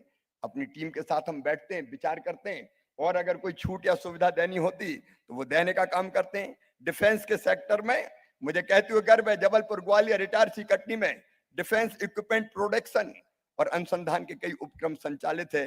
जबलपुर में ordnance factory, vehicle factory, grey iron foundry, gun carriage factory स्थापित है। और भारत की सबसे पहले स्मॉल आर्म्स मैन्युफैक्चरिंग प्राइवेट इकाई अडानी डिफेंस एवं इजराइल वेपन्स इंडस्ट्री का संयुक्त उपक्रम राज्य में स्थापित हुआ है। और इसलिए डिफेंस के सेक्टर में भी हम इकाइयों को विशिष्ट नीति के माध्यम से प्रोत्साहन की सुविधा देते हैं। नवकरणीय ऊर्जा में तो हमने धरती तो छोड़िए जनाब, बांधों की सतह पे भी सोलर पैनल बिछा रहे हैं। ओमकारेश्वर में पहला फ्लोटिंग सोलर पावर प्लांट बन रहा है, बांध की सतह पे सोलर पैनल, ताकि धरती भी बच जाए और पानी भी भाप बन के ना उड़े, पानी भी बच जाए, हींग लगे ना फिटकरी, रंग चढ़े चोखा। ये काम अगर कर रहा है तो मध्य प्रदेश का, मैं कह रहा था कि कैनाल्स पे अगर आपको सोलर पैनल बिछानी है तो आप आइए, स्वागत है आपका। उसकी नीति भी हम बना लेते हैं। बाकी बांध भी एक्सप्लोर कर लीजिए। जमीन पे क्या जनाब, पानी पे पैनल बिछाइए, मध्य प्रदेश तैयार है। और कई जगह हम इसमें तेज गति से काम कर रहे हैं। जीरो कार्बन प्रधानमंत्री जी ने जो ऐलान किया है उसको पूरा करने के लिए मध्य प्रदेश कोई कसर नहीं छोड़ेगा। ग्रीन हाइड्रोजन प्रोजेक्ट को राज्य शासन द्वारा हम कई तरह की सुविधाएं देने का काम कर रहे हैं, इंसेंटिव की सुविधाएं देने का काम कर रहे हैं। और ग्रीन हाइड्रोजन के भी प्रोजेक्ट सबसे पहले लगेंगे तो मध्य प्रदेश की धरती पर लगेंगे। आप तैयार हो जाइए, हम तैयार बैठे हुए हैं, क्योंकि अभी अभी प्रधानमंत्री जी के नेतृत्व में पूरी पॉलिसी डिक्लेयर की गई है। अब मैं, भोजन का समय हो गया, वैसे काफी ओवर हो गया, इसलिए ज्यादा लंबी बात नहीं करूंगा। टूरिज्म के अंत में बात जरूर करूंगा। देखिए जनाब, मध्य प्रदेश टाइगर स्टेट है, मध्य प्रदेश लेपर्ड स्टेट है, मध्य प्रदेश बल्चर स्टेट है, मध्य प्रदेश क्रोकोडाइल स्टेट है, और अब तो मध्य प्रदेश चीता स्टेट भी हो गया है। यहां नहीं थे तो नामीबिया से प्रधानमंत्री ले आए, अभी दक्षिण अफ्रीका से और आने वाले हैं, और इसलिए मध्य प्रदेश चीता स्टेट भी होगा। और ये ऐसे नहीं कह रहा हूं, हम चीता प्रोजेक्ट बना रहे हैं। श्योपुर जिले में चीते आए, वहां आसपास की सड़कें, रहने को रिसोर्ट चाहिए, होटल चाहिए, गाड़ियां चाहिए, कई तरह की सुविधाएं चाहिए। और इसलिए मध्य प्रदेश चीते की रफ्तार से दौड़ना चाहता है प्रगति और विकास के पथ पर। आइए, चीता प्रोजेक्ट भी आप आके देखिए। हमारे यहाँ महाकाल महालोक, मैं सच कह रहा हूं, जरूर देखिएगा, अद्भुत बना है। महाकाल महाराज के दर्शन भी कीजिए, अद्भुत ऊर्जा क्षेत्र है सचमुच में, हमें भी प्रेरणा देता है। आप में भी नई ऊर्जा आएगी, लेकिन उसके बाहर जो महाकाल महालोक बनाए, एक शिव सृष्टि की रचना की गई है। उज्जैन में होटलों में कहीं जगह नहीं है, लोग घरों में ठहरा रहे हैं, होम स्टे शुरू हो गया है। आइए वहां होटल बनाइए, रिसोर्ट बनाइए। इंदौर में जरूरत है, पूरे मध्य प्रदेश में। ओरछा में राम रजा विराजते हैं, तो मैहर में हमारी मैहर वाली शारदा मैया है, तो चित्रकूट में भगवान राम विराजते हैं। रिलीजियस टूरिज्म, देवास में चामुंडा मैया, तो सलकनपुर में विजयासन मैया। अलग अलग ग्वालियर हो, शनिचरा में शनि महाराज विराजते हैं। रिलीजियस टूरिज्म की संभावनाएं, वाइल्ड लाइफ टूरिज्म की संभावनाएं, हेरिटेज टूरिज्म की संभावनाएं अगर कहीं देखना है तो मध्य प्रदेश में देखिए। और इसलिए जिस भी सेक्टर में आपको निवेश करना हो, आप बिना टाइम गवाए आइए। देखिए मेरे मन में तो जिद है, जुनून है, जज्बा है। अब मुझे कोई कह रहा था कि तुम थकते नहीं हो क्या? थकूं कैसे? मध्य प्रदेश को और आगे ले जाना है। मैं हमेशा कहता हूं मध्य प्रदेश मेरा मंदिर है, इसमें रहने वाली जनता ही मेरी भगवान है, और इस जनता का पुजारी शिवराज सिंह चौहान है। तो शिवराज को थकने का कोई हक है क्या? जब तक चीफ मिनिस्टर थक नहीं सकता तू सोएगा कैसे? 8.5 करोड़ जनता की बेहतरी की चिंता तुझे करनी है, और इसलिए अंदर से आवाज आती, चलता चल, चलता चल और चल, तब तक जब तक कि मध्य प्रदेश हिंदुस्तान नहीं दुनिया के सबसे अच्छे राज्यों में से एक ना बन जाए। ये मैं नहीं बोल रहा, मेरी तड़प बोल रही है। और इसलिए वैसे मैं सबके लिए कह रहा हूं, क्योंकि हम तो, मैंने पहले ही कहा कि भारत है जो दुनिया के सब देशों का आदर करता है, सबको अपना परिवार मानता है, और भारत मंगल कामना करता है। सर्वे भवन्तु सुखिनः, सर्वे सन्तु निरामया, सर्वे भद्राणि पश्यन्तु मां कश्चित् दुर्भाग् भवेत्। सब सुखी हो, सब निरोग हो, सबका मंगल हो, सबका कल्याण हो, यह हमारा मूल भाव है। और इसलिए सबके कल्याण की भी चिंता करेंगे। और इसलिए मैं एक बात और बता रहा हूं कि मैं रोज पर्यावरण के लिए भाषण नहीं देता, मैं 3 पेड़ रोज खुद भी लगाता हूं, उसके बिना मेरा दिन शुरू नहीं होता। तो हम पर्यावरण भी बचाएंगे दुनिया के लिए। लेकिन मध्य प्रदेश के मुख्यमंत्री के नाते मेरी ड्यूटी है कि मध्य प्रदेश को तेज गति से आगे ले जाऊं, और उसका रास्ता जाता है निवेश से होकर। और इसलिए मेरे प्रिय बहनों और भाइयों, आज आपको मध्य प्रदेश की धरती पर हमने आमंत्रित किया है, आप आए। मैं सचमुच में अपने आप को सौभाग्यशाली मानता हूं। हृदय के खोले हैं द्वार, आपका स्वागत बारंबार। लेकिन जाने के पहले निवेश पे चर्चा जरूर करके जाना। 1-to-1 मीटिंग में खूब करूंगा, दिन में करूंगा, रात में करूंगा, सवेरे करूंगा, शाम को करूंगा। काल करे सो आज कर, आज करे सो अब, बाद में सोचने की जरूरत क्या है? इसलिए आइए बैठते हैं, सोचते हैं, मिलते हैं और आगे बढ़ते हैं। मैं और आप भी बैठे हैं, मेरे मंत्री, मेरी टीम और आप भी बैठे हैं, और निवेशक आपस में भी साथ साथ बैठ के कई चीजें टाई अप करें। मैं विश्वास दिलाता हूं मध्य प्रदेश कभी आपको निराश नहीं होने देगा। विन विन सिचुएशन रहेगी। आप भी आगे बढ़ोगे, मध्य प्रदेश भी आगे बढ़ेगा। एक बार फिर मध्य प्रदेश की धरती पर आपका हृदय से स्वागत है, अभिनंदन है। और ऐसे मत घबरा जाना कि निवेश निवेश की बात कर रहा है। अब निवेश के लिए नहीं तो घूमने तो आते ही रहना मध्य प्रदेश में। टूरिज्म की संभावना यहाँ है ही। आइए मित्रों, हम सब आगे बढ़ने के संकल्प के साथ इस समिट को आगे बढ़ाएं। पॉजिटिवली मध्य प्रदेश आपके हर प्रस्ताव का स्वागत करेगा, और हम आगे बढ़ के आपको हर संभव सहयोग देने का प्रयास करेंगे। आप सबका फिर एक बार स्वागत और अभिनंदन। अभी लंच की भी व्यवस्था है, हालांकि धीरे धीरे हाई टी का टाइम हो गया है, लेकिन अभी आपको लंच कराएंगे। फिर सेक्टोरियल प्रेजेंटेशन होंगे, तो जिस क्षेत्र में रुचि, 19 सेक्टोरियल प्रेजेंटेशन होने वाले हैं, उनमें भाग लीजिए। और फिर हम और आप मिलेंगे, आप और आप मिलेंगे, और नए प्रस्ताव तैयार करके आगे बढ़ेंगे। मध्य प्रदेश को और देश को भी समृद्धि और विकास के पथ पर आगे बढ़ाएंगे, इस संकल्प के साथ कि 2030 तक भारत को दुनिया की तीसरी सबसे बड़ी अर्थव्यवस्था बनाना है। एक बार फिर स्वागत, धन्यवाद, नमस्कार, प्रणाम, और आप सब भोजन पे आमंत्रित हैं। Thank you, Honorable Chief Minister, sir, for sharing your vision, your zeal, your passion, your commitment towards making Madhya Pradesh the #1 state and for a more investor-friendly, business-friendly Madhya Pradesh. और देवीय सज्जनों, कार्यक्रम के अंत में मैं आमंत्रित करती हूँ हमारे कर्मठ विजनरी श्री राजवर्धन सिंह दत्तीगांव जी को, औद्योगिक नीति एवं निवेश प्रोत्साहन मंत्री। धन्यवाद। प्रस्ताव